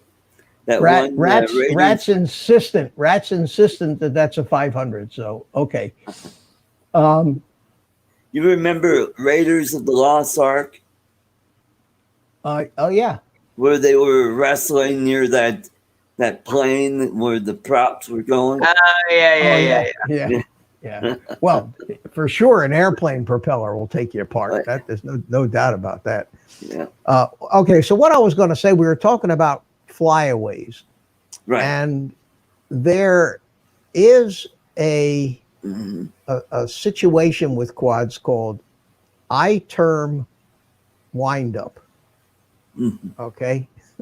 Now, from my understanding of I-term windup, here's what happens, and if it happens, I-term is one of the PID settings. Okay, and you have proportional, integral, and derivative, and they all handle different situations. Proportional And all of these situations, the job of a PID controller is to control the motor speed or how much Right. power the motor's putting out. Mhm. So proportional PID is the most basic. And the proportional PID basically says, when I move the stick a certain amount to the right, we need to increase the speed on the motors that are going to roll the quad to the right a certain amount. Okay, so you move the stick, the PID controller looks at the proportional setting and says, okay, this is what I'm supposed to do, so I'll do it. And then it reads the gyro measurement of how fast it has to do with the degrees per second of roll. So the gyro in the quad is measuring the number of degrees per second and comparing it to what you're asking for. And if the higher the proportional, the more power it'll give, until you get to a point where you have too much proportional where it'll overshoot the degrees per second rapidly. Okay, that's proportional. Integral looks at the result of what you've commanded and says, are we there yet? Okay, so you say, I want you to, you move the stick all the way to the right. I want you to be rolling at 800 degrees per second. Well, it takes the quad a little time to accelerate from 0 degrees a second to a rate of 800 degrees, okay? So right off the bat, the controller starts to accelerate, and then it says, am I at 800 degrees a second yet? No. Okay, we'll keep increasing it. Now, what the integral does is it kind of checks to see if you ever got there, and if you haven't gotten there, it adds more motor command. Okay, like, are we there yet? No. Okay, let's give it a little more motor. Are we there yet? No. Let's give it a little more motor. Are we there yet? No. Let's keep giving it. And if it never reaches the amount of the roll rate that you've commanded, the I term will keep increasing the amount of signal or power to the motor. Okay, because it never got to 800. So the I term says, well, wait, I still need some more. So it keeps increasing. Well, what happens is if you get your PID settings all screwed up and for some reason you command something that the proportional never gets and the I term is having a hard time, it'll just keep increasing it. And you've seen this happen when you have a quad sitting on the bench sometimes and you arm it, and all of a sudden the motors start to just speed up. They just start going faster and faster and faster and faster. You ever notice that? Or especially if you move the quad a little bit, the motors just start winding up because the quad is not rolling. The roll rate as sensed by the gyro is still 0. It's just sitting on the table. There's no props. But the motors keep saying, well, I'm not rolling yet. Let's give it more power. I'm not rolling yet. Let's give it more power. I'm not rolling yet. Let's give it. And you can have a situation where if your filtering isn't right or you got your PIDs way out of whack, when you arm a quad, that thing, the I term will just run away with itself, throw full power to the motors, and it'll shoot to the moon. And they call that I term wind up. And I was thinking that might have been what happened to Chris's quad when he armed it, and all of a sudden it seems like it went to full throttle, but nothing changed in a crash. That's why I said I didn't think that's what it was. But that's a situation that can happen. Okay, I don't know if that was meaningless to everybody. Rad is still telling us that is a 500 frame with a 700 rotor. Entirely possible. Entirely possible.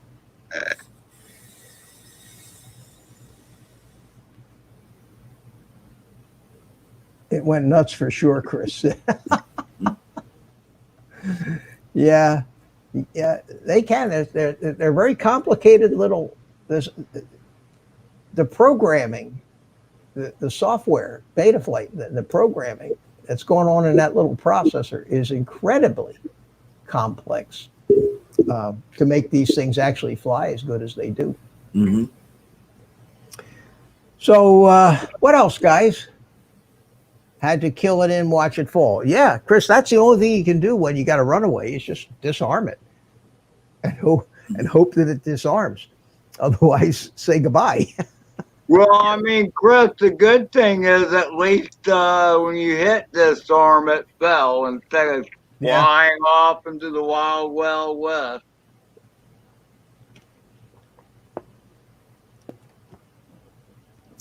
Could have been worse. Well, I don't know what else to talk about tonight, guys. What else do you want to talk about? Any FPV questions that we've come across, Ed, in the last week or since Thursday? BMAC, Mary, Brian tells me, shut up, Mitch. What was that about? In caps, too.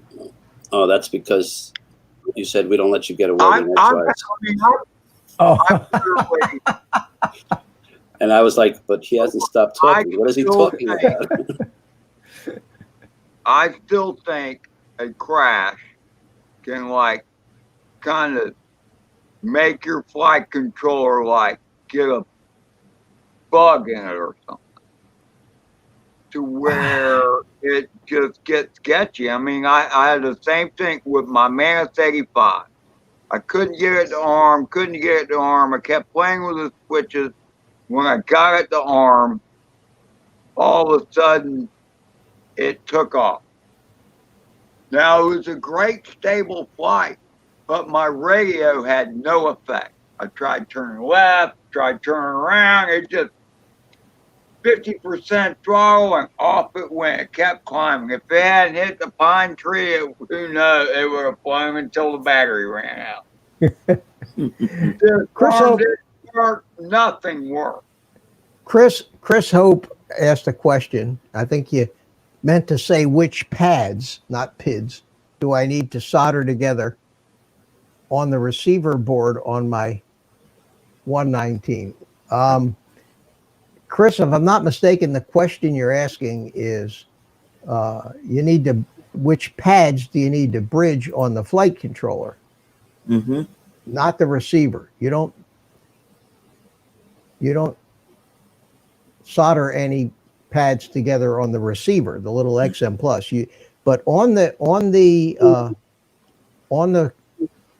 eAchine flight controller board, there is a little set of three tiny little pads that are very close together. Mm-hmm. And if you have a PWM receiver, you have to bridge the center with one side. And if you have an S-bus receiver, you have to bridge the center with the other side. And you want the S-bus. Yeah. So you want to bridge the two. And what they mean by S-bus is an inverted signal. Well, inverted or not, in other words, in order to use an S-bus and not a PWM receiver with that controller, you need to bridge those points. The UART for the receiver is inverted on most F4 flight controllers.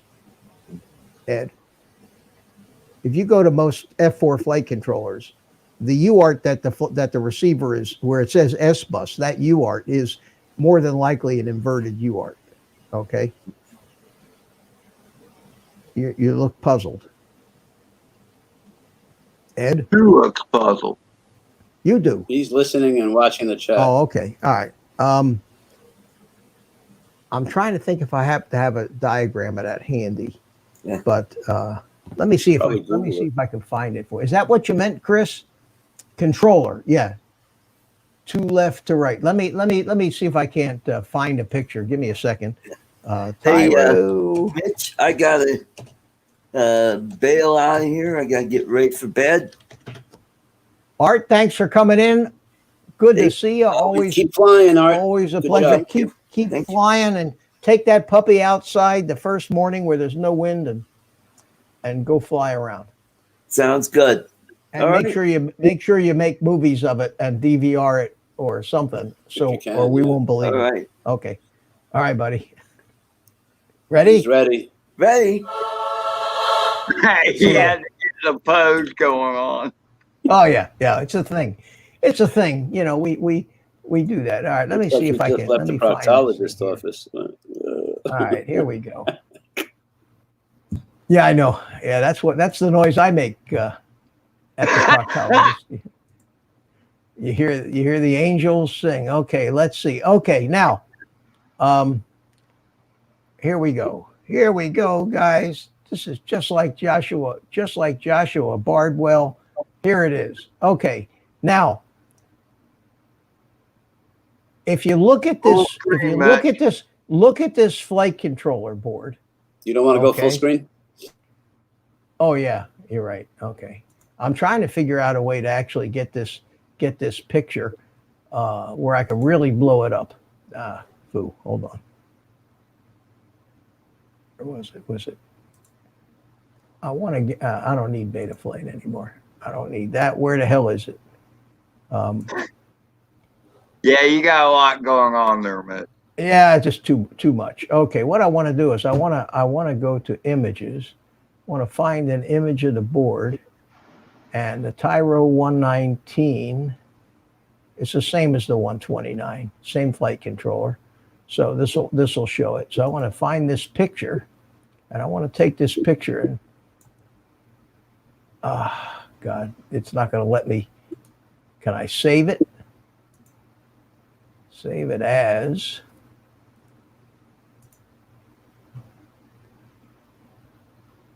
Where did it save? Didn't save on my desktop. All right, let's do it this way. I want to be able to point to it.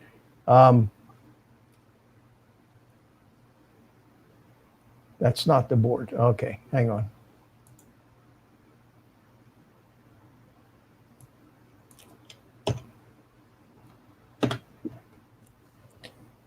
Tyro 129, 119, 119.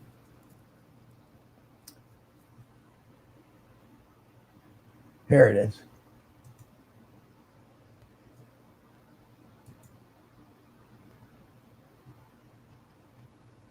Show me the board.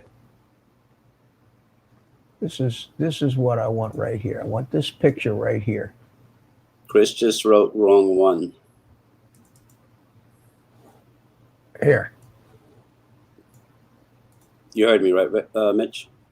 Yeah. Is that the right one, Chris? Yeah. This is what the board looks like right here. And does that look right to you, Chris? He wrote wrong. Yeah, one. you need to show the backside though. No, because what I'm looking at right over here on the left, if you can see where I'm pointing with the mouse, see those three little pads right there? Yep. And it's labeled PPM, S-Bus, and what you have to do is you have to bridge. I think it's these two, the top and the center one. You take and you put a blob of solder and short those two together. Look at the instructions you got. It'll show you which one's for S-Bus and which one's for PPM, but you definitely want to go from the center. And a lot of guys who build those Tyros can never get the receiver to work because that instructions are terrible if they even give you instructions, and they miss soldering, bridging those two little jumpers. But those little jumpers right there, yeah, Chris says, yep. Yeah. So you bridge the center one with the one that says S-Bus, and that makes sure that whatever's plugged into the receiver plug here goes to the right pin, to the right UART, to the right place on the flight controller board. So that's what I believe you're talking about there, Chris. And sometimes bridging those little things is a pain in the ass, but you just keep playing with it. If you happen to bridge all three of them together, take your hot soldering iron and just wipe the solder off of it. It'll clean them off and try it again. I'm a big fan of solder wick myself. Yeah, solder wick is the best way. I've tried the solder suckers, and I like the wick the best. And what solder wick is, in case you don't know, it's like a braided thin wire impregnated with solder flux. And what you do is, when you want to remove the solder from something, you take the solder wick and you put it down on top, and then you put the soldering iron on top, and the heat from the soldering iron will melt the solder below, and it'll wick up into the braided wire and off of whatever it is you're trying to clean. And then you just slide the braid off. Correct, Ed? Is that how you Yep. do it? Yep. And it makes for the nicest tinned pads that Oh, you've no ever. doubt. No doubt about it. It's the best way to do it. But that, yeah, I think that's what you were talking about, Chris. So,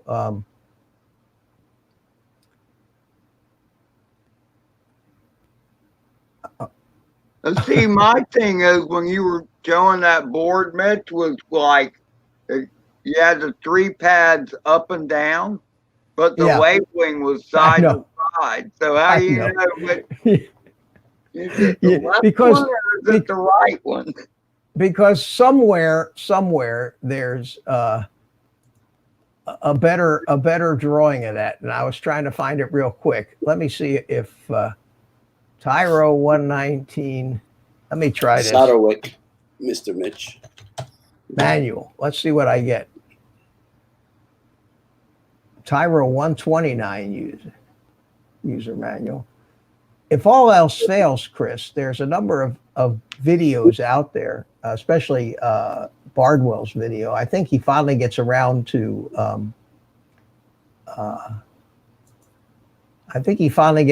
showing you some of those things.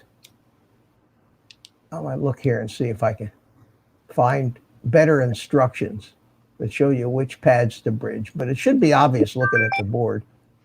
But I got pictures of everything. Terrible. Interesting. Terrible website. Mitch, can you hear me?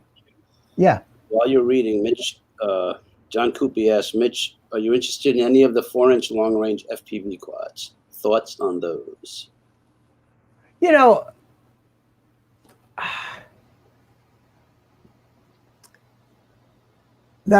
you're talking about, John, quads like the Flywoo Explorer, I imagine.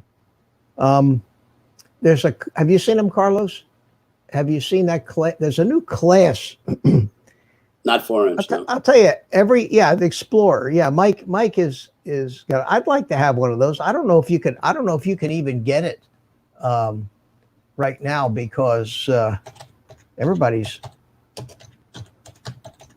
pre-ordered them, and none of them seem to be He wants the shipping. crocodile. That's what he's talking about. Flywheel Gep RC crocodile. The The crocodile's a big 5 or 6 inch or 7 inch, I think. But this is the Flywoo Explorer. Pre-order now. See, every place you go. That's pretty cool. It runs 18650. Yeah, and what it is a relatively small quad with small motors, but they use 4-inch props.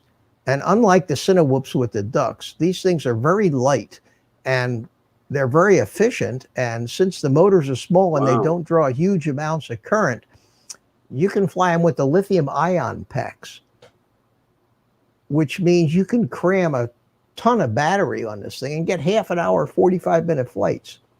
But they're designed for cruising, long range type, exploring type flights. And it comes with the GPS. It's only $100. They're selling it here for $156.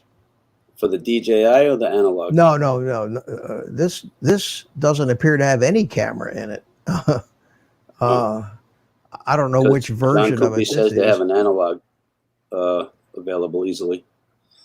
Yeah, they have the analog, but this one, if you look at this picture, it doesn't seem to have any camera in it at all. Comes with a buzzer, comes with a GPS module, comes with a buzzer, a self-powered beeper, GPS module.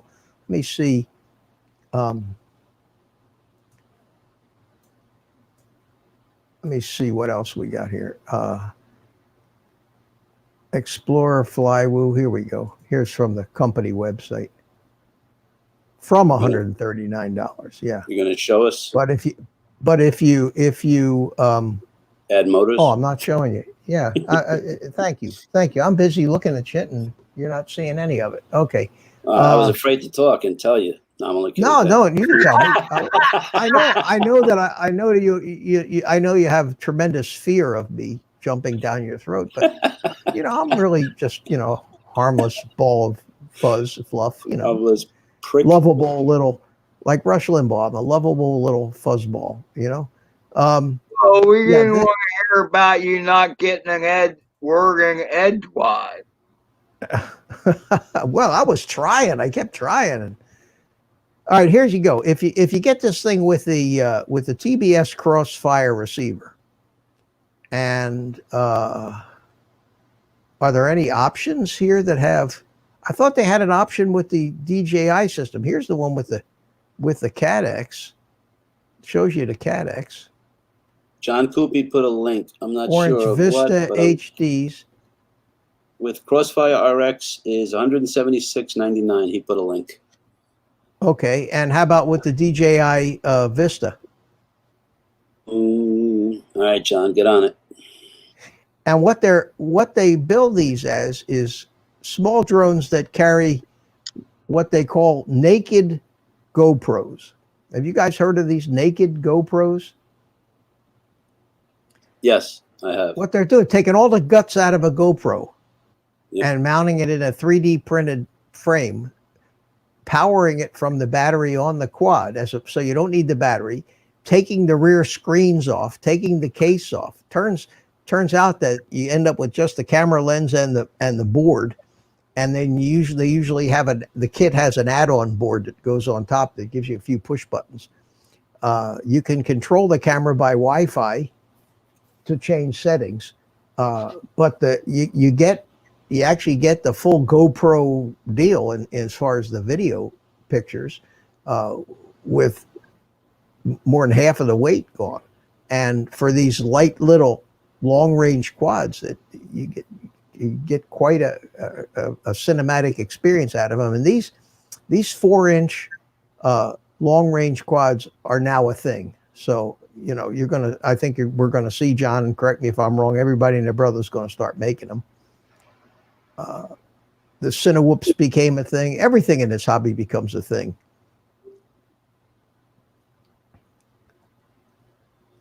I think the FPV people want to fly their GPS drones like FPV pilots, and the combination of FPV pilots want the clear, good picture that GPS guys have. So it's kind of a combination of both coming together, if you ask me. Yeah, but it's still FPV. You're still flying. It's right, not exactly. like flying a camera drone. Yeah. No. Now there's nothing that would stop you from building a quad, throw an iNav on it, putting a gimbal camera on it, and then you'd have yourself a Mavic. It's still a quad. Right. It's still got 4 motors, props, As long flight as you're controller, flying and all it that yourself. stuff. So Right. yeah, and it would be fun on a Mavic to be able to throw it into acro mode. There's nothing would stop a Maverick from flying acro mode if they would allow, if it was programmed that way, and it has all the hardware needed. But be an awful lot of people Mavic will not hold up to the crashes and hard landings that not even close. That a carbon fiber 5-inch quad will. But I'd like to have these, but nobody's got them yet. I mean, well, this one says buy now. Chris And Hope this is is saying good night, flying. Mitch, and thank you. Trigger, Mitch. Hey, good night, Chris. thank Good you to and see good you. night. Thanks for coming in, buddy. This says, without FPV, without CADX Vista HD system. So you got to add the CADX to it. So that. That's why they said starting at. Yeah, well, here, this is actually priced with the battery. If I take the battery out, it's $170. And then you add $150 for the CADX Vista. So you're at $320. For a 4-inch, you already have 5 and 6 inches. What's the But for the flight time? the 4-inch ultralight, long range, that'll run on a lithium ion battery. That's the key. And see, so flight time. yeah. Long flight time on a lithium ion battery is the Kind of deal. looks like a dead cat frame. It is a dead cat frame, to keep all the props out of the camera. I love that name, dead cat. Yeah. Splat. Splat, yeah. Arms flat out like this to the side instead of sticking forward. But look at the extension on the rear arms. Look how the angle of those rear That's arms like compared what to happened Actually, the when rear arms are closer to each other than the front arms, aren't they? it looks that way, doesn't it? Did I show you? Yeah, yeah, they are. The rear props are closer together, which I don't think would make That's this an interesting. ideal Yeah, I don't know. freestyle quad, but it's designed. But look, they have tricopters where you have two front arms and one arm in the middle with three blades, and they fly too. It's just a combination of how the flight controller handles the different motors.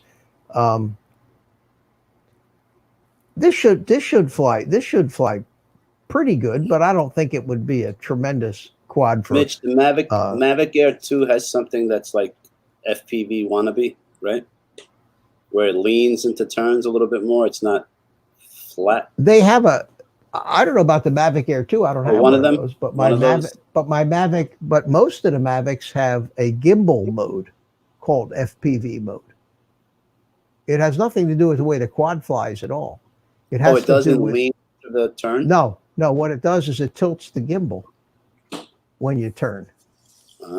It lets the gimbal roll over.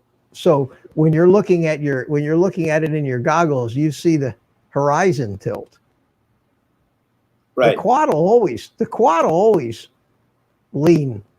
When you could take a Mavic and fly it line of sight, fly it around the sky, and it'll look like an FPV quad. It'll be rolling and turning and pitching and yawing and doing all that stuff. The gimbal, however, is going to stay dead level. When you throw the gimbal mode into the FPV mode, it actually lets it roll. Unfortunately, it rolls when you move the right stick. On a Mavic, the right stick doesn't make the quad turn. No. The right stick just makes the quad go sideways.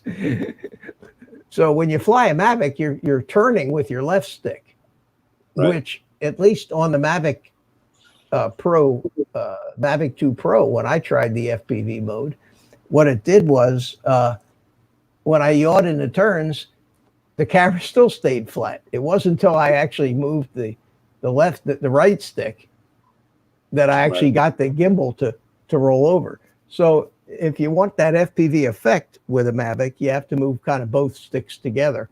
But be careful because your quad is going to go sideways too, as opposed to just turning into the turn. Right. Yeah. It's a whole different flying. John Coopy says it's not for freestyle. No, it wouldn't be for freestyle, but there's nothing would stop you, John, from doing some rolls and wanting to try. And loops. No, you could do it. You don't have enough power to do that. They may not be perfect, but then Did you see the question about the GEP-RC Crocodile Baby specifications versus the flywheel? Then he left a link. I haven't seen it. What's it called? It's called Crocodile. GEP-RC Crocodile.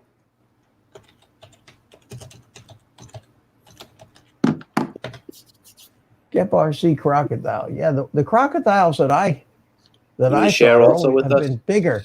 Yeah, the GEP. Okay, I'll share it with you. Thank you. Why not? Thanks for reminding me. I'm curious. Yeah, see, the crocodile is the normal GEP-RC Crocodile is a 7-inch quad. Crocodile Rock. Yeah, I know because I built one of these. I didn't buy the Crocodile quad. I just bought this frame and built the 7. Not tall. Narrow. Short. Huge. Short. No, but it's short. Top to bottom, it looks. Hang on. That's a big build there too, man. That stuff is just packed in. Crocodile Baby. I'll get it. Crocodile Baby. Come back. Sorry, Koopy. You'll get him. Ed, you get him. You distract him, and I'll ask him, or I distract him and you ask him. Yeah, I'm back about it. Mitch? Oh, not yet. Mitch, it's the Crocodile Baby he was inquiring about. Okay, I'll have to look it up. Yeah. But while I'm here, this thing, it is a dead cat style. You can see that the front two arms, but you see the size of it. It's a big It's quad. pretty huge. That Yeah, is- it's big, and the front arms are designed to keep the props out of the video. I have the DJI in this thing, and I flew this the other day with a 4,500 milliamp battery on it. How many? 4,500 milliamp LiPo. Wow. I threw that on here, and you couldn't even tell. This you still 20% throttle. It was hovering. It was incredible. So how many minutes did you get out of that, or did you land it early? No, I got about 8 minutes and still had battery left. It was huge. I normally fly this with like a 2200 4-cell, so it was twice the battery. I thought just for the hell of it to see how it flew. It does fly better with the smaller battery, but it handled it. I figure by the time people throw GoPros and all kinds of other crap on these, they're big, That looks but they heavy. they don't have huge motors. This is only a 2208 1800 kV motor. Did you say that was for us? Yeah, and it's 4S. But keep in mind that the bigger props will turn at a slower RPM. So But at it'll still 1800 give you a lot of lift. oh, it's crazy. This thing has tremendous power. It's just a big quad, and the trend these days seems to be going towards the smaller, lighter, Quieter. and that thing is designed not to rip through trees and bandos and things, but to be a camera platform to carry. So baby croc, we want the baby croc, huh? I bet you can get some great hang time with that puppy, though. Oh yeah, it does. It floats like crazy. Let's see. Let's look up the Crockett Gep RC baby. Not being it's a 4-inch. Not being a oh, isn't that cute? It does. It looks just like it. Look at the top plate. Look at the price range. It goes all the way up to almost $2,000. Well, yeah, $2,000. That probably comes with the DJI goggles and transmitter. Comes with Joshua Bardwell flying at Choose 40 an option. Yeah, see DJI receiver. They got all these different bind and fly things. It's adorable though, isn't it? Look at that. Micro long range. Sly Dad. Hey, Sly Dad. Sly Dad just joined you, Mitt. Oh, hello, Sly Dad. Somebody you know, Ed? Yes, it is. He's a Florida guess. guy too. Oh, how you doing, my friend? Well, let's He welcome could you with a blue wrench, and you be part of the family. Thanks for coming in. Yeah, that's a nice. That's cute. It's got the little Insta Go in It's it. a 360, right? Yeah, a lot of 3D printed parts on it. Battery 4S 650 or a 4S lithium ion 3000 milliamp. That's different. Okay, that's a lithium ion. Yeah, that's the 160 grams it weighs. Look at that. Two bladed props too. It's very small. Even though it's got a 4-inch prop, I can't imagine it's much bigger than that Sector 132. But they're not cheap. I guess the 309. Choose an option. I guess the 309 TBS Crossfire. We're in 334. But I imagine that includes the CADX Vista. It would have to for $334. But they don't tell you about that. They don't tell you. It's not under the description below. Well, I'm looking here for description, additional information. No. Like what comes in the box kind of thing. Well, that's what I'm looking for. the most distinguished 4-inch micro long range quadcopter with superb lightweight design. Blah blah blah blah blah. Koopy saying I was 334 watching with Crossfire with battery included and Vista. and Vista. Okay. It's the baby 4 HD. And then he asked you, so if you had to pick one, Mitch, I suspect you would go with the Gep RC, or am I wrong? Not necessarily. Not necessarily. That Flywoo looks compelling. The Gep RC makes great. They make great stuff. My Acrobrat here has Gep RC motors on it. I bought the Gep RC motors for it, and they're terrific. These are 1507 motors, and they just smooth as silk. Just terrific motors. I've always liked the Gep products. I have that Gep 5 frame. I built an HDI quad on the 5-inch quad on the Gep RC frame. I like their products. So that would be a tough one because it's comparably priced to the Flywoo Explorer. You take out the $150 DJI Cadex camera and air unit, you're at the same price. So you take the Explorer, we said would be what, $320. So it's comparable. It's comparable to this. Oh, Bill, Vector Drones. Oh, you can get both. Thank you, my friend. How are you? Thanks for coming in. Thank you for the super chat. And yeah, you are a little late. We're going to be done in about 10 minutes, but good to see you. Thanks for coming in. Under 250 grams. It uses the 1404 motors. So it's got smaller motors than my 3-inch Acrobrat here. So what they're doing is they're swinging 4-inch props, but it's a much lighter quad than the Acrobrat, with a little bigger prop, probably a lower kV motor, designed not to be a ripper, but to just cruise around with. Antenna, yeah, Cadex Vista it comes with HD. I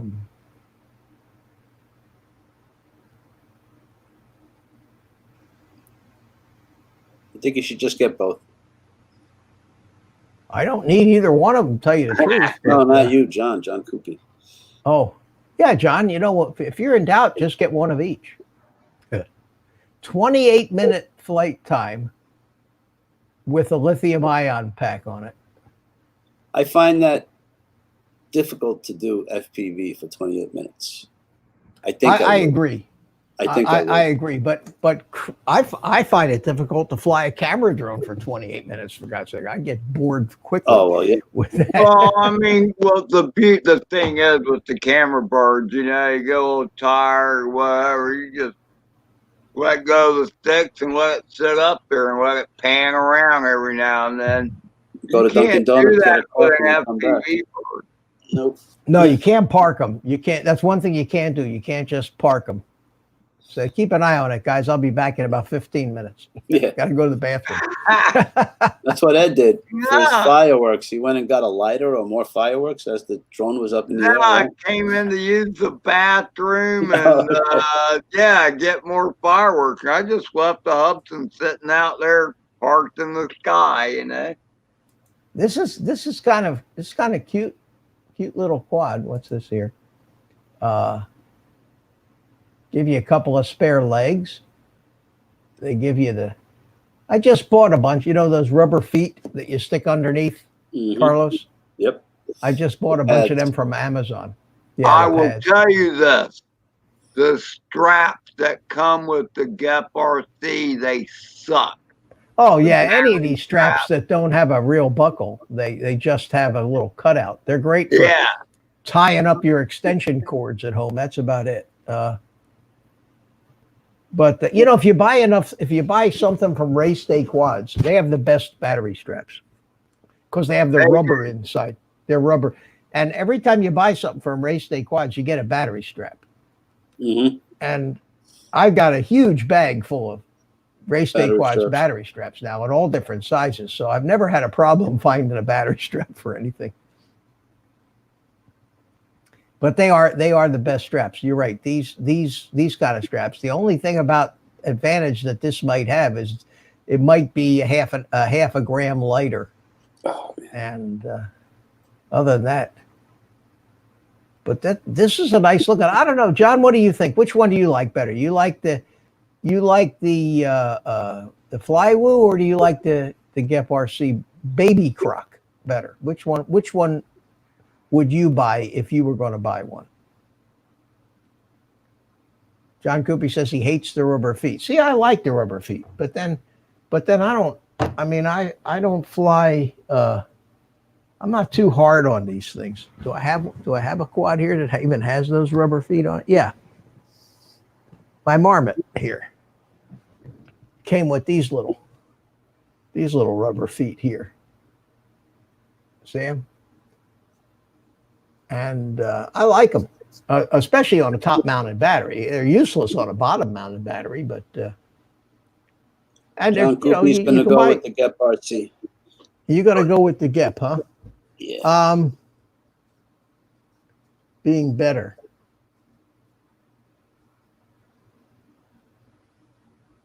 Well, John, I think that I might have to agree with you, based on my experience with the Gep RC products. Although this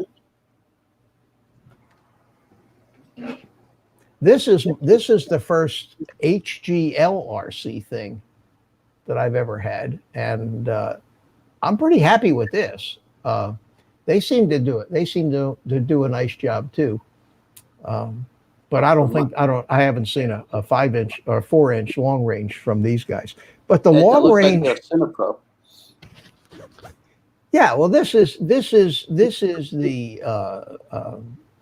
Sector 132,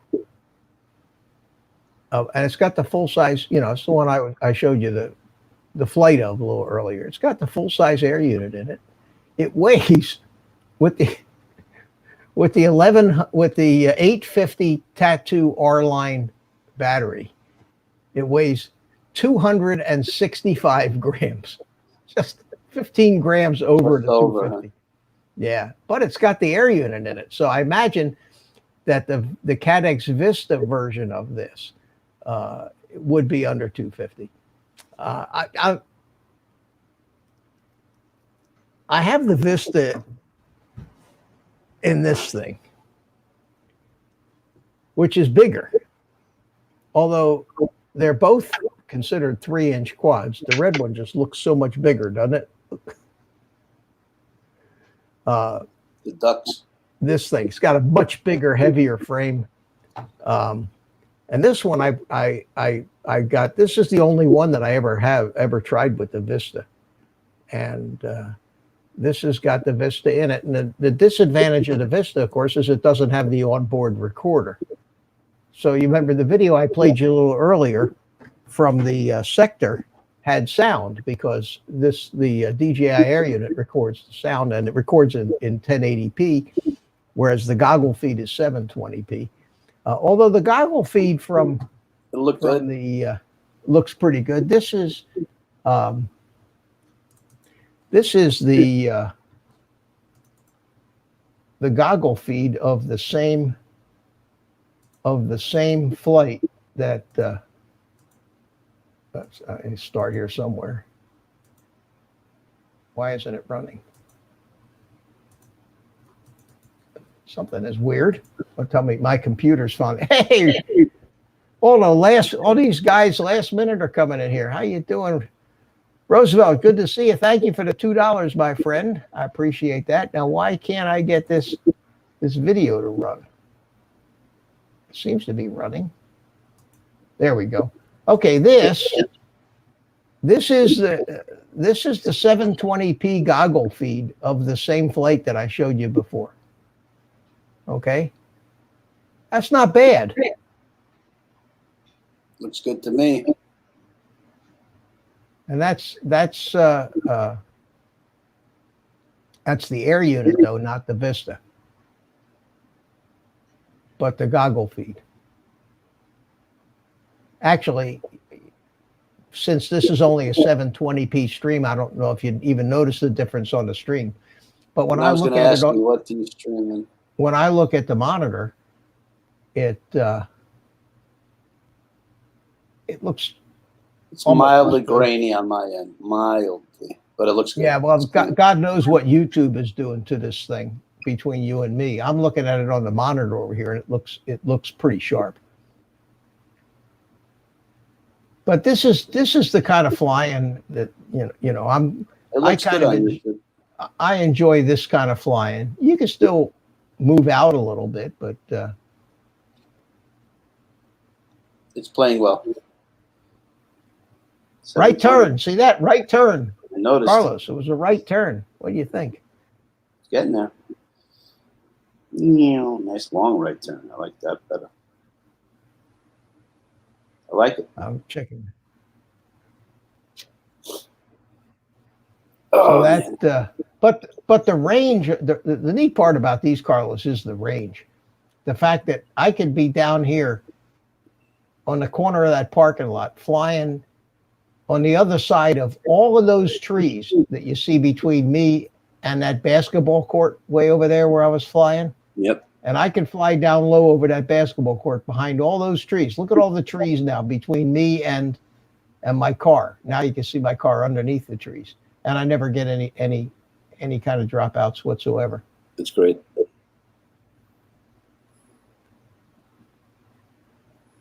I like it. Yeah, I love it.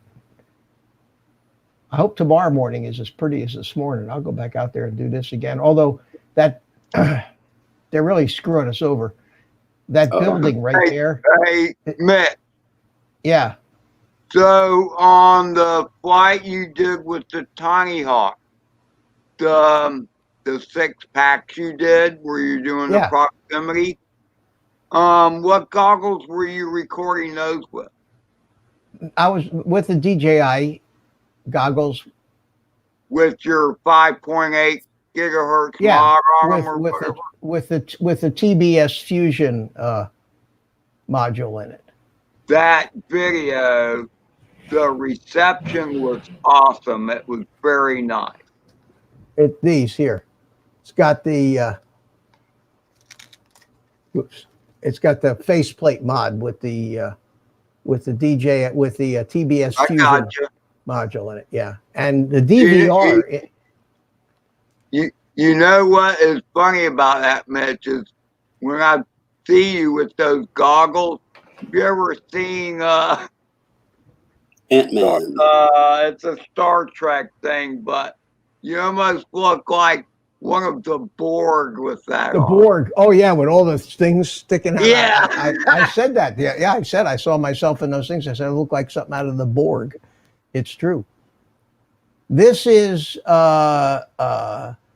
Sly Dad. This is actually goggles video recorded on the DVR in the DJI goggles.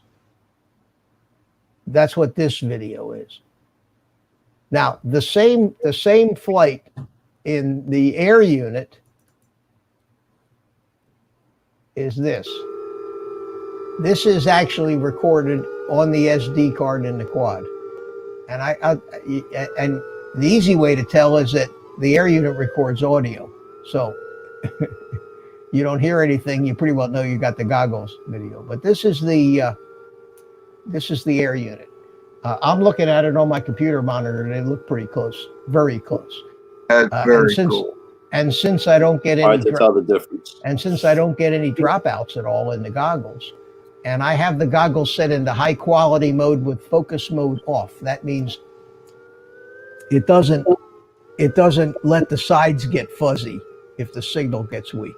And I'm flying in the new 50 megabit per second bitrate mode, which really even makes it sharper. It's very hard to tell the difference between what you see in the goggles and what the actual onboard air unit records. Looking sharp, clean. Well, that's why I love it so much, and that's what John was talking about today. And once you try these things, Carlos, I'm just afraid once you try it, you're going to hate. Get hooked. Just hate. You do. It's you just get hooked. And even the way they handle this, even the way they handle going directly into the sun is pretty damn good. You know. No, what I like is, like you said earlier, the range. No interference. Quite a difference between the price of some Vipers and those of the.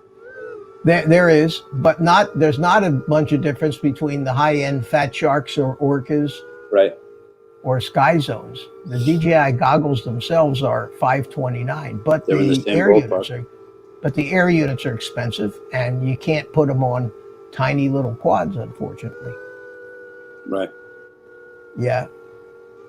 You get hooked, John. I'm telling you. But you were right. You made a lot of good. You made a lot of good points in your video today, and one of those points is no. I'm not going to give up analog because there's just a lot of quads that we both enjoy flying. Yeah, they're still fun. That you can't. That are too small to put the DJI stuff in. Although that the gap is shrinking now with some little 2-inch quads coming out with the DJI stuff in them.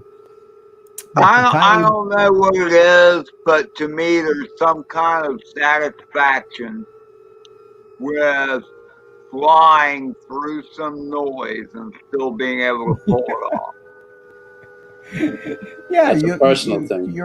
They call you know what they call that, Ed? They call that masochism. Oops, that's where I clipped it. Masochism. They call it masochism, man. You know.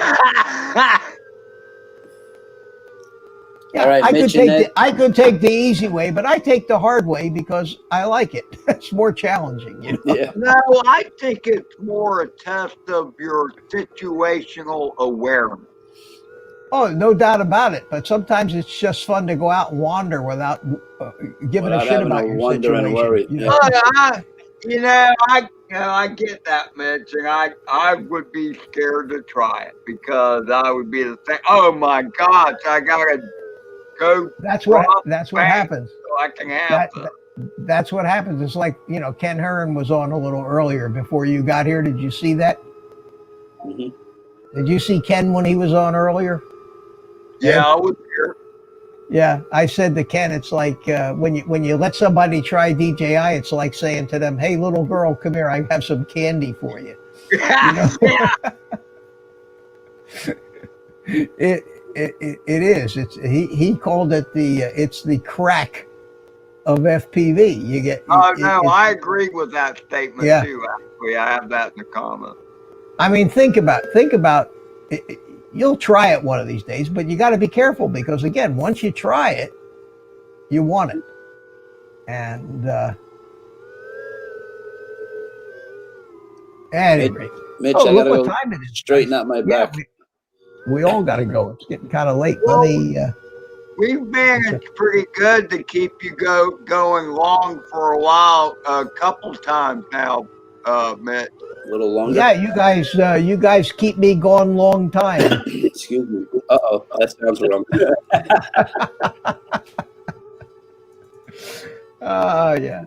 Yeah. No, it was great. Thanks for coming in, guys. And I guess, you know what happens once I get to a point sometime in the stream where it's about a little over an hour in.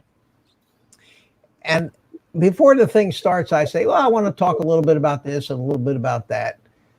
I thought tonight that I might talk some about the relationship of KV, prop size, motor size, battery, 4S, 6S, how all that stuff relates. I think that'd be, and we've talked about that before, but a lot of people are still confused about what the difference between a 4S and a 6S and how it relates to the quad and why some 4S quads can outperform some 6S quads if they don't have exactly the right motors on them, whatever. And I thought it might be an interesting subject. There's some mathematics. There's some mathematics behind KV, battery, and prop size, or Absolutely. right?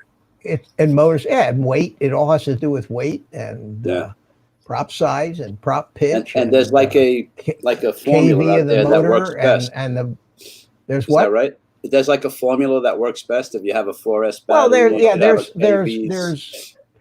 there's some accepted norms for like a 5-inch quad. With 4S, you're going to be 2450 kV. With 6S, you're going to be down around 1800 kV. And that gives you pretty much the same RPM ranges. See, it's all a function of, you don't want to spin the props too slow. You don't want to spin the props too fast. So, Well, I mean, there's other things that come into play too, just like the size of the prop. oh, absolutely. Absolutely. Everything. The weight of the quad, the pitch of the props, the airfoil of the props, it all comes into play. But there's certain things that try to understand the relationship between them. Makes it easier to understand all the rest of it. So I thought maybe we talk a little bit about that. That makes sense. How come, Well, for example, how come I got 1800 kV motors on this big 7-inch quad for 4S, and yet if this was a 5-inch quad, I would have 2450 kV motors. Actually, my Mobula 6 has 25,000 kV motors. Yeah, well, but it's a 1S. They're little mosquitoes. But I'm saying, when you hear the KVs, you think it's, I don't know. Yeah. It's confusing. It can be.